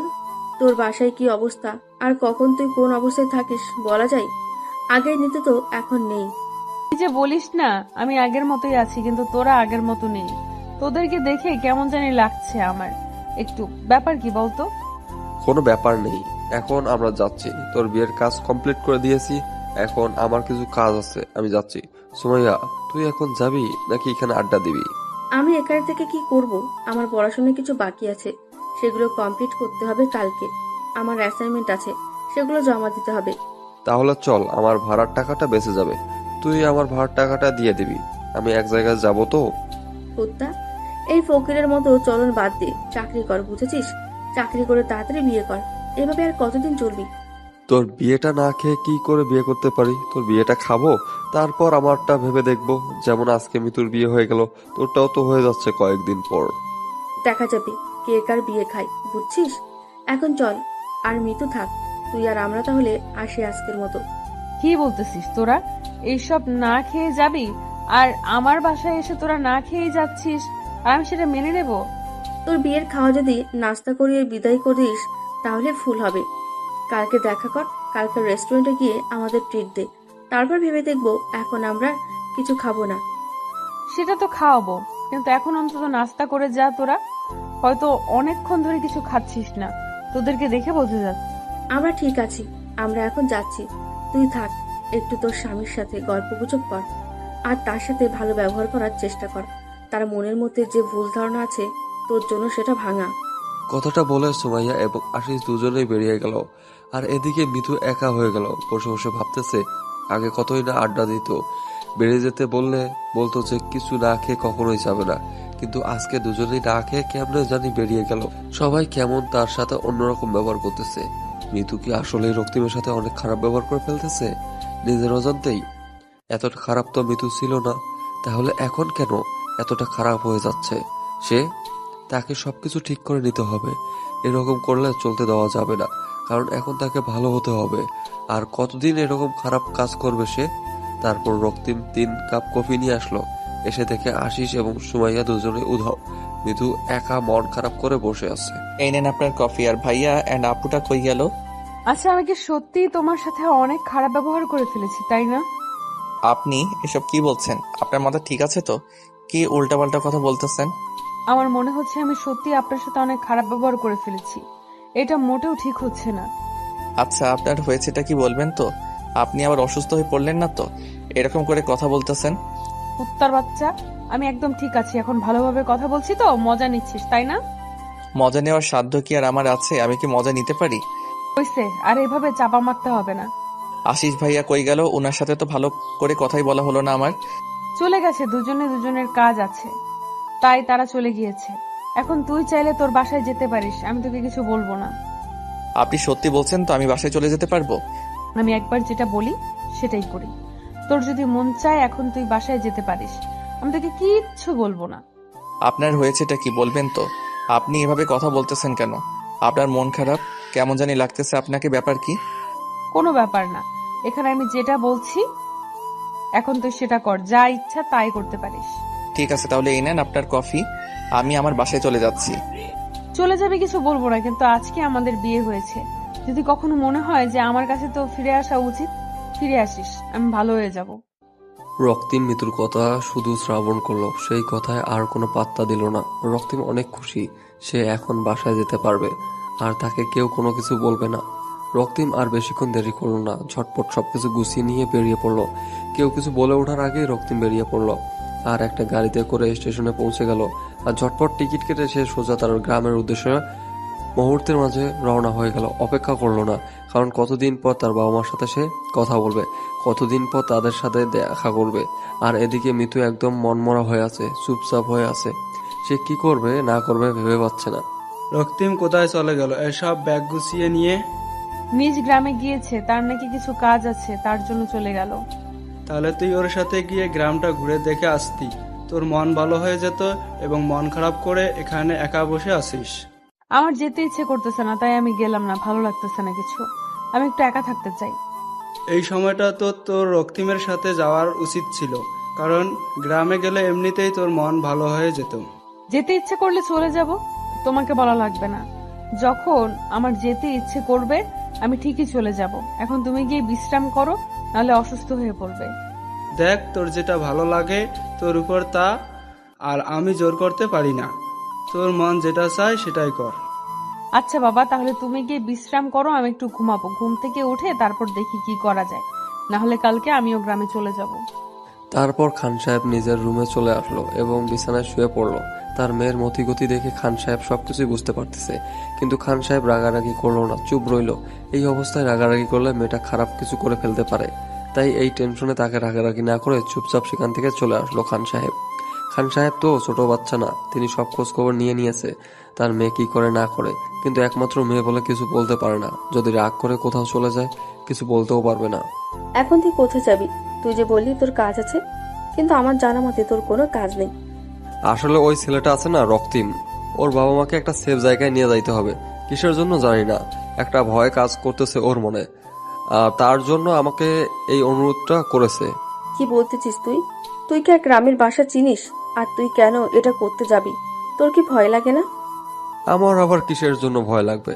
এটা হয়তো মৃত্যু করেছে, তার জন্য হয়তো ছেলেটা ভয় পাচ্ছে তার বাবা মাকে নিয়ে। চিনিস না, কিছু জানিস না, হুট করে ওই গ্রামে যাবি। আর ওর বাবা মা কি তোকে বিশ্বাস করবে? বিশ্বাস করবে কিনা জানি না, বাট ছেলেটা যেভাবে আমাকে বলেছে আমি না করে থাকতে পারলাম না, আমাকে যেতেই হবে। আমিও তোর সাথে যাব। একা তোকে আমি ছাড়তে পারবো না ওই গ্রামে। আর তুই কখনো ওই গ্রামে যাস নাই, কিছু চিনিস না। আমি তোকে একা পাঠিয়ে দিয়ে টেনশন করতে পারবো না। আমার কিছু হবে না, তুই থাক। তোকে নিয়ে গেলে আলাদা একটা টেনশন বাড়িয়ে দিতে চাই না। তুই এখানে থাক, ভালো থাক। আমি ফিরে আসবো 2 দিনের ভিতরে। আমি পাগলি হয়েছি তাই না? তোকে আমি একা যেতে দেব? আমার জীবন থাকতে আমি তোকে একা যেতে দেব না, বুঝেছিস? তুই এটা নিয়ে এত সিরিয়াস হয়ে যাচ্ছিস কেন? বুঝতে পারতেছি না বিষয়টা। আমি যাব, ঝামেলা শেষ। এখন কি তুই আমার সাথে ঝগড়া করবি, নাকি আমাকে সাথে করে নিয়ে যাবি? কোনটা? যদি আমাকে না নিয়ে যেতে পারিস তাহলে তোর যাওয়া হবে না। পাগলি মেয়ে, এভাবে জেদ করতে নেই, বুঝছিস? আমি যাব, ফিরে আসবো। তুই জানিস ভালোবাসার মানুষটাকে না এক মুহূর্তের জন্য কোনো বিপদের দিকে ঠেলে দিতে পারে না কোনো মেয়ে। আর আমি তো আমার নিজের জীবনের থেকেও তোকে বেশি ভালোবাসি। আমি কি করে পারবো তোকে অজানা অচেনা একটা জায়গায় একা যেতে দিতে? দুজনেই যাব, মরলে দুজনেই মরবো। আরে আমি তোর সাথে কথায় পারবো না, আমি ভালো করে জানি। আচ্ছা, কি রেডি হয়ে নে। আমিও গিয়ে রেডি হয়ে নিচ্ছি। আচ্ছা, আমার কোনো কিছু লাগবে না, আমার সবকিছু সাথে আছে। টাকা থাকলে আর কিছু লাগবে না, এখন চল। তাহলে তুই এখানে কোনো একটা রেস্টুরেন্টে অপেক্ষা কর আমার জন্য, আমাকে যেতে হবে। আর তোকে তো ছেলেদের হোটেলে নিয়ে যেতে পারি না, তাই না? আচ্ছা ঠিক আছে, আমি এখানে অপেক্ষা করছি। বেশিক্ষণ সময় নিবি না। আমি কিন্তু একা এখানে বেশিক্ষণ থাকতে পারবো না, তাহলে কিন্তু চলে আসবো। তুই দিন দিন না পাগলি হয়ে যাচ্ছিস, বুঝছিস? নিজেকে একটু কন্ট্রোল কর। আমি নিজেকে কোনো কন্ট্রোল করতে চাই না। এখন তুই যা, আর আমি এখানে তোর জন্য অপেক্ষা করছি। তোর হাতে সময় 30 মিনিট দিলাম, যা। তারপর আশিস বেশিক্ষণ সময় নিল না, তাড়াতাড়ি চলে আসলো হোটেলে। আর হোটেলে এসে একটু ফ্রেশ হয়ে যা যা প্রয়োজনীয় জিনিস সেগুলো ব্যাগে নিয়ে নিল। তারপর সুমাইয়ার কাছে চলে আসলো, সঙ্গে করে বাসার উদ্দেশ্যে রওনা দিয়ে দিয়েছে। আর এদিকে রক্তিমও বাসার কাছাকাছি প্রায় চলে এসেছে। লক্ষ্মী মেয়ের কাছে তো আশিসের নাম্বার নেই যে ফোন করে মানা করে দেবে যে ওখানে যেন না আসে। সবকিছু ঠিকঠাক হয়ে গিয়েছে। আর বিশেষ করে রক্তিমের মনে নেই যে আশিসকে এখানে আসতে বলেছে। সে এতটাই ইচ্ছুক বাসা যাওয়ার জন্য। এদিকে রক্তিমের বাড়ির পঞ্চগড় কিছুক্ষণ পরে আশিস এবং সুমাইয়া দুজনে তাদের বাসায় এসে উপস্থিত হলো। তার সব থেকে বড় অবাক হলো আশিস যে রক্তিম তাকে এখানে আসতে বললে আর সে রক্তিম এখানে আগে পৌঁছে গিয়েছে। ব্যাপার কি? আশিস অবাক হয়ে রক্তিমের দিকে তাকিয়ে আছে। আর রক্তিম একটু সাহস করে সামনে এসে দাঁড়িয়ে পড়লো। কি হলো? তুমি বাসায় আসলে কিভাবে এত তাড়াতাড়ি? আমি কি জানি আপনার বান্ধবীর কি হলো? আমাকে বললো যে আমি ইচ্ছা করলে বাসায় যেতে পারবো। আর আমি এক ছুটে ওখান থেকে বেরিয়ে এসেছি, সোজা এসে গাড়িতে করে বাসায় চলে আসলাম। মিতুকে আপনি কিছু জিজ্ঞেস করেননি যে কেন এরকমটা করতেছে আপনার সাথে, আর আপনাকে কেন বাসায় আসতে দিল? জিজ্ঞেস করেছিলাম তো উনি বলল যে আমার যা খুশি তাই করতে পারবো, উনি কোনো এখানে হস্তক্ষেপ করবেন না। তাই আমি আমার বাবা মার কাছে চলে আসলাম। আর আপনি যে মেয়েটাকে বিয়ে করলেন তার কি হবে? তাকে একদম ছেড়ে চলে আসলেন আপনি? এটাকে কি কেউ বিয়ে বলে? বলেন তো। আর এভাবে বিয়ে করলে কি বিয়ে হয়ে যায়? আপনার কথা ঠিক আছে, বাট মেয়েটা কেন আপনাকে বাসায় আসতে দিল? আর কেন সবকিছু ঠিকঠাক করলো? নাকি তাকে একবারও জিজ্ঞেস করেছেন এটা আপনার সাথে আসবে নাকি না?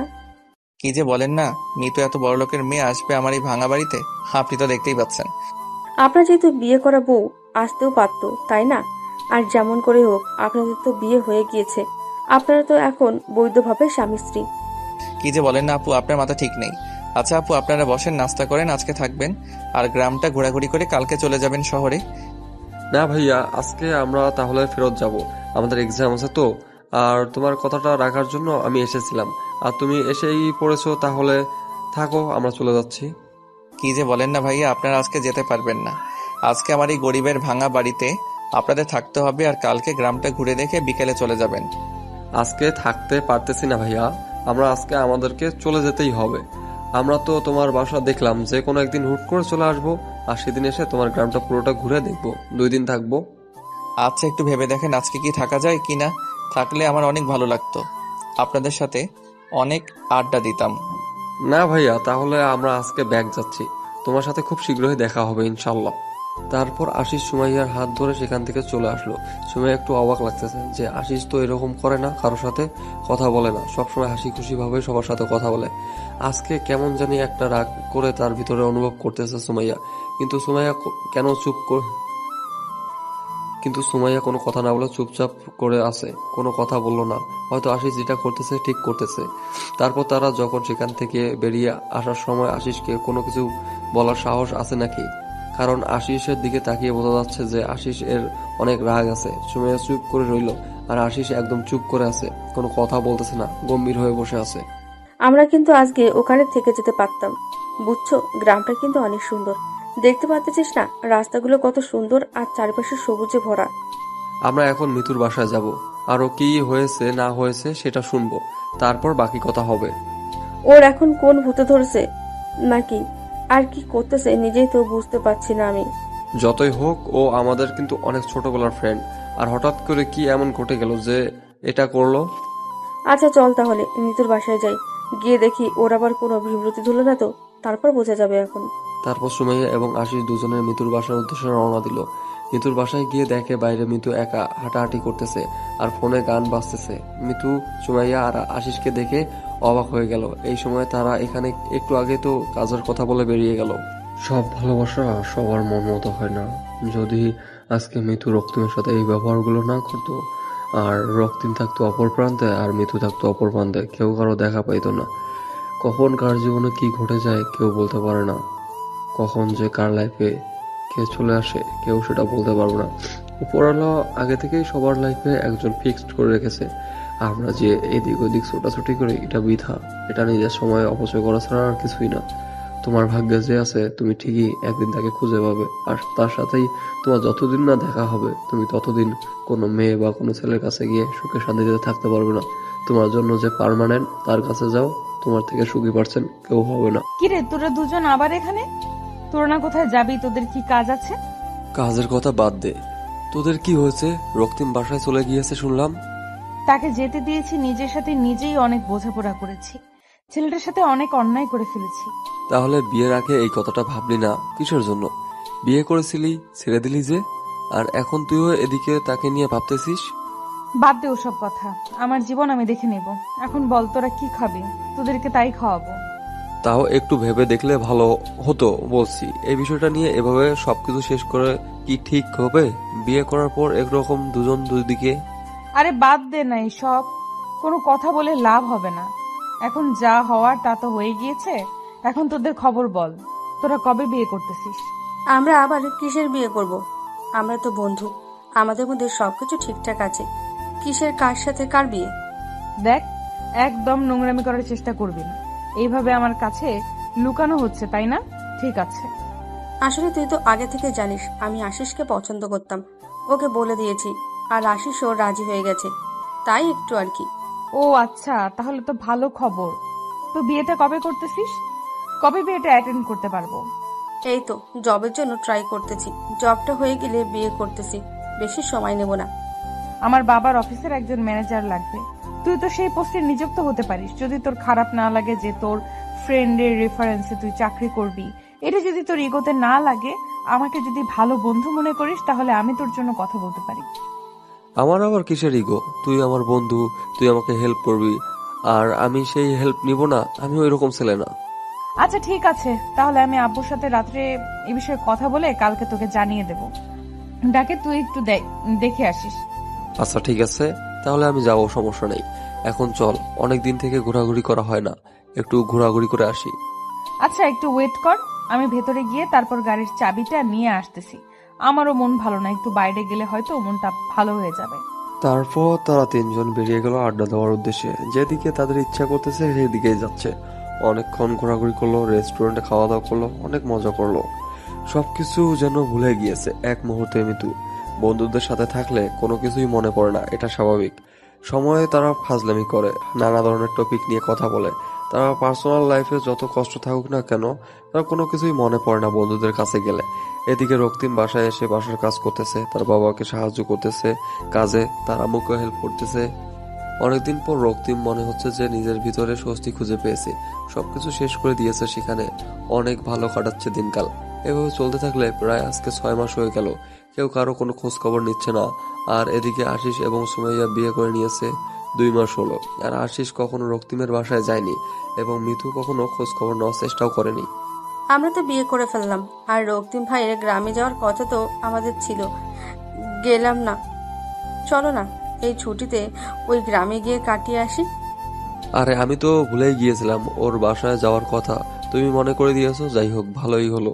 তাহলে কালকে তুমি সবকিছু রেডি করে রাখিও, পরশুদিন যাব। আচ্ছা ঠিক আছে, মৃদুকে সাথে করে নিয়ে গেলে কেমন হয়? আমি ওকে বলবো না যে আমরা রক্তিম ভাইয়ের বাসায় যাচ্ছি। আইডিয়াটা কিন্তু মন্দ না, অনেকদিন থেকে সবাই একসাথে কোথাও যাওয়া হয় না। আমি অফিসের কাজে ব্যস্ত থাকি, তুমি বাসার কাজে ব্যস্ত থাকো। মিতু যে কি করতেছে তেমন খোঁজ খবর নেওয়া হয় না। আচ্ছা তাহলে তুমি গিয়ে ফ্রেশ হয়ে নাও, আমি তোমাকে খাবার দিচ্ছি রাত্রে। এখন মিতুকে জানাবো যে আমরা ঘুরতে যাচ্ছি, তুই আমাদের সাথে চল। আচ্ছা ঠিক আছে, তোমার যেটা ভালো মনে হয় সেটা করো। কিন্তু মিতু যদি বুঝতে পারে তাহলে হয়তো যাবে না। হয়তো তুমি মিতু ভুলে গিয়েছে ছেলেটাকে। তুমি পাগল নাকি? আমি ওকে বুঝতে দেব নাকি? আমি ওকে কিছুই বলবো না, শুধু বলবো যে আমরা ঘুরতে যাচ্ছি, তুই আমাদের সাথে যাবি। আচ্ছা বউ পাখি, তাহলে তুমি তোমার কাজ চালিয়ে যাও, আমি ফ্রেশ হয়ে হচ্ছি। আশিস তার কাজে ব্যস্ত হয়ে পড়লো। আর সুমাইয়া মিতুকে সবকিছু জানিয়ে দিল। মিতু রাজি হয়ে গেল, কারণ অনেকদিন থেকে সে ঘরবন্দি হয়ে আছে, কিছু ভালো লাগতেছে না। বাইরে গেলে অবশ্য ভালো লাগবে, তার জন্য রাজি হয়ে গেল। এক কথায় আজকে তারা রক্তিমের গ্রামের উদ্দেশ্যে রওনা দিল, তিনজনে মিলে। মিতু এসবের কিছুই জানে না। মিতু এই রাস্তা চেনে না বা কখনো রক্তিমের বাসায় যায়নি, কোনো কিছু জানে না কোথায় যাচ্ছে না যাচ্ছে। মিতু শুধু জানে তারা ঘুরতে যাচ্ছে। যখন গ্রামের আঁকা বাঁকা মেঠো পথে গাড়িটা প্রবেশ করবে, তখন মিতু অবাক হয়ে গেল যে এত সুন্দর গ্রাম। মিতু অবাক হয়ে গেল, অপরূপ সৌন্দর্য ভরপুর একটা গ্রাম দেখতে পাচ্ছে তারা। রক্তিমের বাসায় এসে পৌঁছে গেল। এখনো মিতু জানে না যে এটা রক্তিমের বাসা। মিতু জানে যে এটা হয়তো আশিস বা সময়ে দুজনের কারো একটা আত্মীয়র বাসা। তারা এখানে গ্রামে আসে, আর আশিস গাড়ি থেকে নেমে সবাইকে গাড়ি থেকে নামিয়ে নিল। তারপর তিনজনে হেঁটে যাচ্ছে বাড়ির ভিতরের দিকে। রক্তিম মাত্র বের হচ্ছিল খেলতে যাওয়ার জন্য। বিকেল হয়েছে তো তার জন্য মাঠে যাবে একটু খেলাধুলো করার জন্য। বাইরে এসে আশিস সময়কে মিতুকে দেখে অবাক, আর সাথে মিতু আরো বেশি অবাক। আরে আশিস ভাইয়া, যে কি খবর, কেমন আছেন? আর এই গরিবের কথা তাহলে আপনার মনে পড়েছে? আরে কি যে বলো না ভাইয়া, বুঝি না, আপনার কথা কি ভোলা যায়? আমরা ঠিক আপনাকে মনে রেখেছি, কিন্তু আপনি আমাদের একদম ভুলে গিয়েছেন। কি যে বলেন না ভাইয়া, বাসা আসার পর থেকে তো অনেকদিন চাপে ছিলাম আর কি, কাজের চাপ, তারপর সবকিছু মিলিয়ে একটু নিজেকে ব্যস্ত রেখেছিলাম। ভাইয়া 6টা মাস হয়ে যাচ্ছে বুঝছেন। এই 6 মাসে আপনি একবার হলেও আমাদের কাছে যেতে পারতেন বা দেখাশোনা করতে পারতেন, বা একবার হলেও ফোন করেও কথা বলতে পারতেন, তাই না? আসলে ভাইয়া আমার ফোনটা আমি রাস্তায় হারিয়ে ফেলেছিলাম, যার জন্য আমি কারোর সাথে কোনো যোগাযোগ করতে পারিনি। আর আমার সিম কার্ডটা তো ছিলই না ফোনে। আমাদেরকে ভিতরে নিয়ে যাবেন নাকি এখানে দাঁড়িয়ে দাঁড়িয়ে কথা বলবেন, তাড়িয়ে দিবেন, বুঝতেছি না। আমি দুঃখিত ভাইয়া, বুঝতে পারিনি। আপনাদের দেখে এতটাই অবাক হয়ে গিয়েছি যে ভুলে গেছি। ভিতরে আছেন ভাইয়া, ভিতরে আসেন সবাই। তুমি এখন তো বলবাই, আমরা বলার পর তুমি তো বলবাই, বুঝতে পারতেছি তো। খোঁজ খবর নাও না, আর এখন বাসে এসেছি তাও মনে হচ্ছে তোমার বিরক্তি কাটেনি। লজ্জা দিবেন না আপু, আমি আসলে অবাক এতটাই হয়েছিলাম যে ভুলে গিয়েছিলাম, কিছু বলতে পারতেছিলাম না। প্লিজ রাগ না করে এখন একটু ভিতরে আসেন, আমাকে ক্ষমা করে দিয়েন। রাগ থাকলে কখনো আসতাম না এখানে, বুঝেছেন? আমরা এখানে এসেছি কয়েকদিন থাকবো, আপনার কি কোনো সমস্যা হবে? আরে কিছু হবে না, আমার আবার কিছু সমস্যা হবে? আপনারা চাইলে এখানে সারা জীবন থাকতে পারেন, আমার কোনো সমস্যাই হবে না। হইছে, অনেক বক বক করলেন, এখন চলেন ভিতরে, তারপর দেখি কি হয়। তারপর সবাই ভিতরে প্রবেশ করলো, আর মিতুর মুখ থেকে এখনো কোনো শব্দ বের হয়নি। কি বলবে না বলবে বুঝতে পারতেছে না। কেমন জানি তার ভিতরে অন্যরকম একটা ভালো লাগা কাজ করতেছে। সবাই ভিতরে গেল। মিতু, সুমাইয়া, আশিস একটা রুমে গিয়ে বসলো। তারপর একে একে সবাই ফ্রেশ হয়ে এসে আড্ডা দেওয়ার জন্য প্রস্তুত নিল। এই সময় রক্তিম বাইরে গেল, সবাইকে বলে গেল যে 30 মিনিটের মধ্যে ফিরে আসবে। আসার পর সবাই গ্রাম দেখতে বেরিয়ে পড়বে, আর এই সময়টা যেন তারা রেস্ট করে একটু। তোরা আমাকে এই জায়গায় নিয়ে আসলি কিসের জন্য? আর তোরা যে আমাকে এখানে নিয়ে আসবি আগে বললি না কিসের জন্য? আগে বললে কি তুমি আমাদের সাথে এখানে আসতে? জীবনে আসতে না, তার জন্যই বলিনি। তোদের বলা উচিত ছিল, বুঝছিস? এখন আমি এখানে থাকবো না, এখান থেকে চলে যাব। আমাকে এখানে নিয়ে এসেছিস কিসের জন্য? আরে রাগ করতেছিস কেন? বুঝতে পারতেছি না। আমরা 2-1 দিন ঘুরে তারপরে চলে যাব। তুই না বললে সাথে কথা মনে করবে যে তুই চিনিস না। তোরা ভালো করে জেনে শুনে আমাকে এখানে নিয়ে আসছিস, আমি সেটা খুব ভালোভাবে বুঝতে পারতেছি। আমি এখানে থাকবো না, সকালে উঠে চলে যাব। আচ্ছা ঠিক আছে, তাহলে তোকে আমরা গিয়ে গাড়িতে তুলে দিয়ে আসবো, সমস্যা নেই। তুই যদি এখানে থাকতে না চাস তাহলে তো আমরা জোর করতে পারি না, স্বাধীনতা বলতে কিছু আছে। দেখ আসিস, তুই কেন এটা করতে গেলি? এখানে না এসে যদি অন্য কোথাও যেতে পারতে খুব ভালো হতো। আমি ভাবলাম তোদের সাথে আড্ডা দিয়ে মোর মেজাজ ফুরফুরা হবে, কিন্তু তোরা। আচ্ছা, আমার ভুল হয়েছে। আমাকে কালকে বিকেলে এখান থেকে রওনা দেব, অন্য কোথাও গিয়ে আড্ডা দেব, বুঝছিস? তাও এখন একটু চুপ থাক, মন মেজাজ ঠিক না আমার। কালকে এখান থেকে চলে যাব। আচ্ছা ঠিক আছে, আমি একটু ঘুমাবো, আমার খুব ঘুম পাচ্ছে। আমি এখানে ঘুমালাম, তোরা যখন ঘুরতে যাবি আমাকে একটু ডেকে নিস। আচ্ছা, সমস্যা নেই, তুমি ঘুমিয়ে পড়ো। আমরা যাওয়ার সময় তোমাকে ডেকে নিয়ে তারপর বেরিয়ে পড়বো। এই গ্রামটা অনেক সুন্দর, অনেকের কাছ থেকে শুনেছি, বুঝছিস? একটু হলেও বুঝতে পেরেছিলাম যখন গ্রামটাতে প্রবেশ করেছিলাম। আসলে মনে হয় অনেক মনোমুগ্ধকর গ্রাম হবে। দেখা যাক, ঘুরে করে তারপর রিভিউ দিব। এখন ঘুমাই। কথাটা বলে মিতু বিছানার উপর শুয়ে পড়লো। আর এদিকে আশিস এবং সুমাইয়া একটু বাইরে আসলো রুম থেকে। বাইরে এসে তারা দুজন একে অন্যের দিকে তাকাচ্ছে। মিতু ফেঁসে দিয়েছে। তারা মিতুর ভাবভঙ্গি ভালোভাবে বুঝতে পেরেছিল। মিতু চেয়েছিল যেন আশিস এবং সুমাইয়া তাকে কত আকতি মিনতি করে থাকার জন্য, কিন্তু তারা দুজন যখন বলল মিতু যেটা চায় সেটাই হবে, তখন মিতুর অবস্থা দেখার মতো ছিল। মিতু তো আর কোনো কথা বাড়াতে পারতেছিল না। ঘুমের বাহানা করে বিছানায় গিয়ে শুয়ে পড়ল। আশিস এবং সুমাইয়া আদরের নতুন বিবাহিত দম্পতি, তাদের তো একটু মাঝে একটু রোমান্স কিছু হবে, এটাই স্বাভাবিক। আশিস সুমাইয়ার পিছন থেকে সুন্দরভাবে জড়িয়ে ধরে আছে আর সামনের দিকে তাকিয়ে গ্রামের দৃশ্যগুলো দেখতেছে। আর এদিকে এই ফাঁকে আশিস দুষ্টুমি করে সুমাইয়ার গলায় তার ঠোঁট দুটো বসিয়ে দিচ্ছে। একটু আলতো করে সুমাইয়ার পেটে নিজের হাত দিয়ে স্লাইড করে দিচ্ছে। সুমাইয়া বারবার বাধা দেওয়ার সত্ত্বেও আশিস তার কাজ চালিয়ে যাচ্ছে। সুমাইয়া ভাবতেছে যদি কেউ হুট করে এসে পড়ে তখন কি হবে তাদের অবস্থা, কিন্তু আশিস তার কাজে মনোযোগ দিয়ে চালিয়ে যাচ্ছে। সুমাইয়ার অবস্থা অনেক ভালো লাগতেছে, অনুভূতিটা অন্যরকম, কিন্তু এই উপযুক্ত সময় এটা না। পরিবেশ নিজের মনের মানুষকে পেলে ভালোবাসার উপযুক্ত কোনো জায়গা লাগে না। ভালোবাসতে গেলে নির্দিষ্ট কোনো কিছু স্পেস লাগে না, যেখানে সেখানে তার প্রিয়তমাকে ভালোবাসা যায়। আশিস সেই প্রমাণ দিচ্ছে সুমাইয়াকে। আর এদিকে মিতু চোখ বদ্ধ করে শুয়ে আছে। তার চোখে কোনো ঘুম নেই, সে বাহানা করেছে। সে শুধু ভাবতেছে কখন রক্তিমের সাথে সে ফাঁকা স্পেস একা কথা বলতে পারবে, আর সেখানে সুমাইয়া এবং আশিস থাকবে না। মনের কথাগুলো কখন সে রক্তিমকে বলতে পারবে যে রক্তিমকে ছাড়া সে মোটেও ভালো নেই। তারপর থেকে আর এদিকে রক্তিম তাড়াতাড়ি ফিরে আসলো বাজার সদাই করে, কারণ বাসায় মেহমান এসেছে, ভালো মন্দ খাওয়াতে হবে। তার উপর তারা অনেক বড়লোক এবং বড়লোকের ছেলে মেয়ে। আর সব থেকে বড় কথা হচ্ছে তারা শহর থেকে গ্রামে এসেছে, এই প্রথম তার বাড়ির সাথে কয়েকদিন থাকবে। তো তাদের আতিথেয়তা ভালো করে করতে হবে। গ্রামের মানুষ আর যেটাই করুক বা না করুক, শহর থেকে কেউ আসলে তার আতিথেয়তা কমতেই রাখে না, এটাই প্রমাণ দিচ্ছে রক্তিম।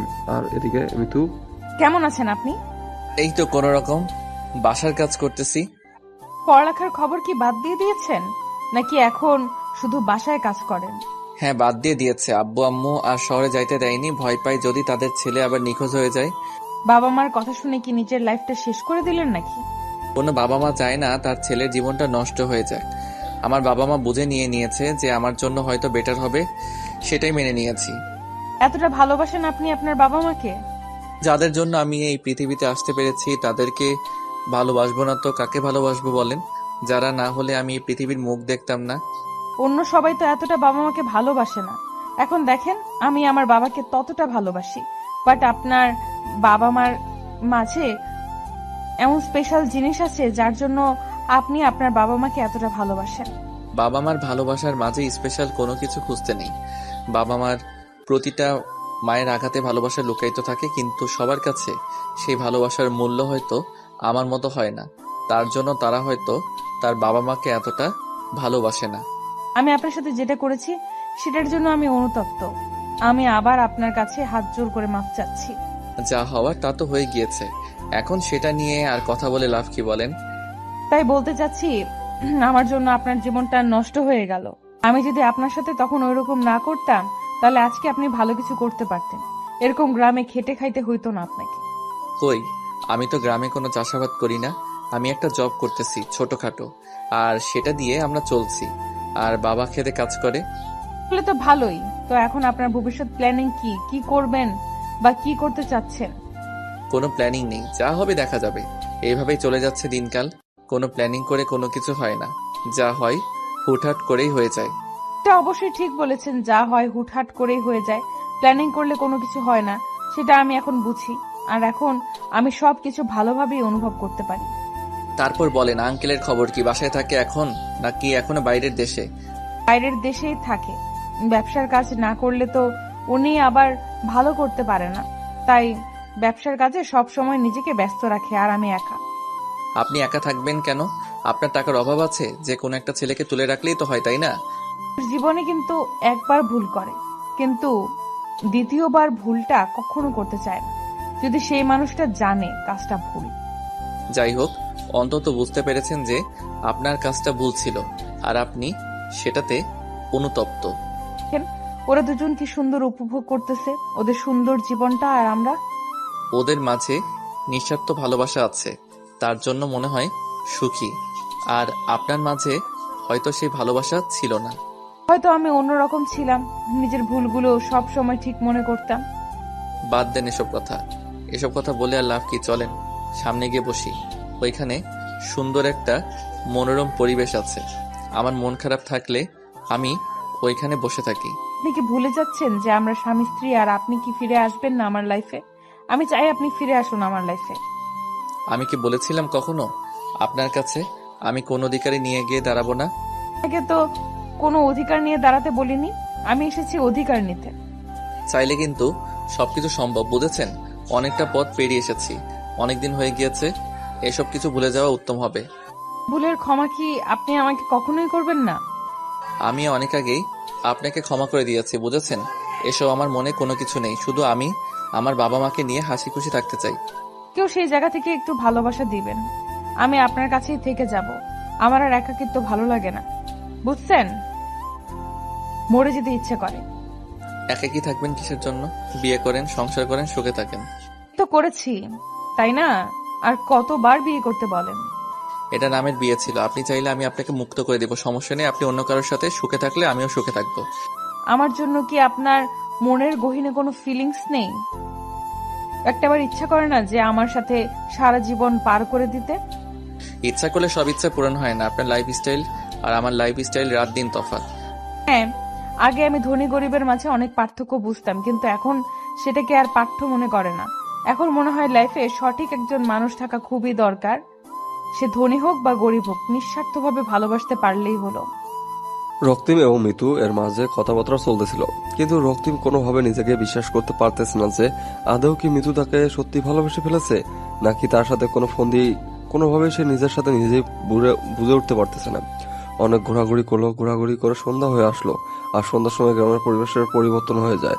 সন্ধ্যার সময় যেমন শহরে একদম কোলাহল সৃষ্টি হয়, সেই কোলাহলটা গ্রামে নেই। মৃদু বাতাস এসে শরীর হালকা করে দিয়ে যাচ্ছে, মনটা একদম শান্ত ও নির্মল হয়ে যায়। সন্ধ্যা ঘনিয়ে এসেছে, তার জন্য তারা চারজন বাসায় ফিরে আসলো। সুমাইয়া এবং আশিস এসে তাদের রুমের ভিতর প্রবেশ করলো। তারা দুজন রুমে চলে গেল। এদিকে রক্তিম তার রুমে যাওয়ার জন্য প্রস্তুত হলো, আর সুমাইয়া তার রুমে চলে গিয়েছে অলরেডি। মিতু রক্তিমের পিছনে পিছনে প্রবেশ করলো। রক্তিম বেশ অবাক হলো, মিতু কেন এরকম করতেছে, কেন তার রুমে আসতেছে এভাবে, আর মিতু কি চাচ্ছে বুঝতে পারতেছে না রক্তিম। মিতুর এসব বাচ্চামি স্বভাব তার মোটেও ভালো লাগতেছে না। আপনার কি হয়েছে? আপনি এভাবে আমার পিছনে পিছনে আসছেন, ব্যাপার কি? কোনো ব্যাপার নেই, এখন থেকে আমি আপনার সাথে থাকবো, আর কোথাও যাচ্ছি না, শহরে ফিরে যাব না আর। এটা কিন্তু আপনি বোকামি করতেছেন, এটা ঠিক না। আপনি শহরে ফিরে যান, বুঝছেন? এটা আপনার জন্য ভালো হবে। এরকম পাগলামি না করাই ভালো। যে পাগলামি করে সারা জীবন সুখে থাকতে পারবো, আমি সেই পাগলামিটা করতে চাই আবারও। প্লিজ, আপনি বোঝার চেষ্টা করেন, এটা সম্ভব না। আপনি ফিরে যান এখান থেকে, ভালো হবে। আমি ফিরে যাওয়ার জন্য আসিনি এখানে। আমি যখন তোমাকে দেখেছি তখন আমি ডিসিশনটা নিয়েছি। আমি আর তোমাকে ছেড়ে কোথাও যাচ্ছি না, আমি থাকতে পারবো না। আপনার যা খুশি তাই করতে থাকেন, আমি ঘুমাবো। এখন আমাকে ডিস্টার্ব করবেন না। মাত্র সন্ধ্যা হলো, খাওয়া দাওয়া না করে ঘুমাবেন মানে বুঝতেছি না ব্যাপার। আমি প্রতিদিন এই সময় ঘুমাই। রাত 10টায় ঘুম থেকে উঠে খাওয়া দাওয়া করে কাজে চলে যাই। কাজ থেকে এসে রাত 2টায় আবার ঘুমাই। সো আপনি এখন যান, আমাকে ঘুমাতে দেন। বললেই তো আর হবে না যে ঘুমাতে দেন। আমি এসেছি, আমাকে তো সময় দিবেন আজকে নাকি? অনেক তো সময় দিয়েছি, এখন আপনি আমাকে আমার মতো ছেড়ে দেন। আপনি আপনার মতো থাকেন। বললে তো সবকিছু ঠিক হয় না, মাঝে মাঝে কিছু রুটিন চেঞ্জ করতে হয়। এখন থেকে সব রুটিন চেঞ্জ হয়ে যাবে। আমি আমার কোনো রুটিন চেঞ্জ করতে পারবো না, বুঝছেন? এরকম গায়ে পড়া ঝগড়া বাদ দেন। আপনি আমার রুমে গিয়ে ঘুমিয়ে পড়েন, না হলে যা খুশি তাই করেন। আমি এখন কোনো কিছু করতে পারবো না। আচ্ছা, আপনার ঘুম পাচ্ছে, আপনি বিছানায় শুয়ে পড়েন, আমি আমার মতো থাকতেছি, সমস্যা নেই। রক্তিম গিয়ে বিছানায় শুয়ে পড়লো আর চোখ বদ্ধ করে নিল। এদিকে মিতু মুচকি হাসি দিয়ে নিজের দেহে থাকা অলংকারগুলো খুলে এক সাইডে রেখে দিল। এই বাসার ভিতরের পরিবেশটা অনেক সুন্দর। ভিতর থেকে দেখলে মনে হচ্ছে না যে এটা গ্রামের মাঝে। অনেক মহিলা এসেছে মিতু আর সুমাইয়া এবং আশিসকে দেখার জন্য, কিন্তু বাসার ভিতরে কাউকে প্রবেশ করতে দেওয়া হয়নি। সন্ধ্যার সময় হয়েছে তার জন্য। সবাইকে বলা হয়েছে কালকে সকালে এসে যেন দেখার জন্য। মিতু তার শরীরে থাকা সব গহনা খুলে রেখে দিল। রক্তিমের শরীরের উপর মাথাটা রেখে শুয়ে পড়লো। রক্তিম উঠতে চাইলে মিতু শক্ত করে রক্তিমকে ধরে যায়, ফলে রক্তিম আর উঠতে পারে না। কি করতেছেন আপনি এসব? প্লিজ আপনি রুম থেকে বেরিয়ে যান প্লিজ। আমি আপনার স্ত্রী, আর আমার স্বামীর কাছে আমার যে হক আছে আমি সেটা আদায় করতে যাচ্ছি। কেন আপনি এরকম করতেছেন আমি বুঝতে পারতেছি না। প্লিজ আমাকে ছেড়ে দেন, আমি পারবো না এরকম কোনো কিছু করতে। আপনাকে তো কোনো কিছু করতে হবে না, যা করার আমি করব। আপনি শুধু আমাকে ভালোবাসবেন। বলতেছি তো আমার পক্ষে সম্ভব না, তারপরও কেন আপনি জোর জবরদস্তি করতেছেন আমাকে? তার বাচ্চা একদম মেরে ফেলবো, কিন্তু মেজাজ গরম করবি না। অনেকক্ষণ থেকে ভালো করে কথা বলতেছি, গায়ে লাগে না তাই না? আপনি হয়তো ভুলে যাচ্ছেন এটা আমার বাসা। আপনি যদি আমার সাথে কোনো রকম খারাপ ব্যবহার করেন আমি কিন্তু ভালো করব না আপনার সাথে। কি খারাপ করবে আমার সাথে? মেরে ফেলবে? আচ্ছা তাহলে মেরে ফেলেন, আমি মুক্ত হয়ে যাব। প্লিজ আপনি আমার অতিথি, আপনার সাথে আমি এরকম কোনো কিছু করব না। প্লিজ আপনি প্লিজ আমাকে ছেড়ে দেন। কে শোনে কার কথা? রক্তিমকে একবার চুপ করে দেওয়ার জন্য মিতু ঠোঁট দুটো দিয়ে রক্তিমের ঠোঁটে ডুবিয়ে দিল। আর রক্তিম কোনো কিছু বুঝে ওঠার আগে মিতু তার ভালোবাসা দিয়ে রক্তিমকে পাগল করে দিল। রক্তিম আর কোনোভাবে বলল না, আর কোনো কিছুই বলল না। রক্তিমও পাগলের মতো মিতুকে ভালোবাসা দিয়ে ভরিয়ে দিল। সব বাধা বিভক্তি পিছনে ফেলে দিয়ে দুজনের ভালোবাসার সাগরে তলিয়ে গেল। এবং আগে এদের মাঝে যা হয়েছিল সবকিছু অবৈধ, কিন্তু আজকে সবকিছু বৈধ। ভালোবাসার কাছে মান অভিমান কোনো কিছুই না। যদি ভালোবাসা সত্যিকারের ভালোবাসা হয়ে থাকে, সেখানে রাগ অভিমান অবিশ্বাস এসব কোনো কিছুই থাকতে পারে না। যদি আপনি কাউকে সত্যিকারের ভালোবাসেন তাহলে আপনি হয়তো কখনো অসুখী হবেন না। যদি আপনার সম্পর্কের মাঝে অবিশ্বাস থাকে তাহলে আপনাকে সেই সম্পর্ক থেকে বেরিয়ে আসাই উত্তম। যেখানে বিশ্বাস নেই সেখানে সম্পর্ক তো দূরের কথা, তাকে নিয়ে কল্পনা করাও উচিত না, কারণ বিশ্বাসটা ভালোবাসার মূল চাবিকাঠি। এইভাবেই আমি তোমার কাছ থেকে সারা জীবন ভালোবাসা পেতে চাই। ভালোবাসবো, খুব ভালোবাসবো, যদি আপনি আমার শেষ নিঃশ্বাস অবধি পাশে থাকেন। আর কোথাও ছেড়ে যাব না, প্রমিস করলাম। আজকের পর থেকে আমি আপনাকে ছাড়া কোথাও যাব না। আমিও কথা দিলাম আপনাকে ছাড়া আমি দ্বিতীয় কোনো নারীতে আসক্ত হতে চাই না। সারা জীবন আপনার ভালোবাসায় মেতে থাকতে চাই। অতীতে সবকিছু ভুলে গিয়ে শুধু সামনের ভালোবাসাগুলোকে আমি উপভোগ করতে চাই। অতীতের কোনো কথা মনে রাখতে চাই না আমি। আমিও চাই না অতীতের কোনো কিছু মনে রাখতে, চাই না ভবিষ্যতের কথা চিন্তা করতে, চাই আপনাকে সঙ্গে নিয়ে। ভালোবাসি মিস্টার, আমি আপনাকে খুব ভালোবাসি, জীবনের থেকেও বেশি।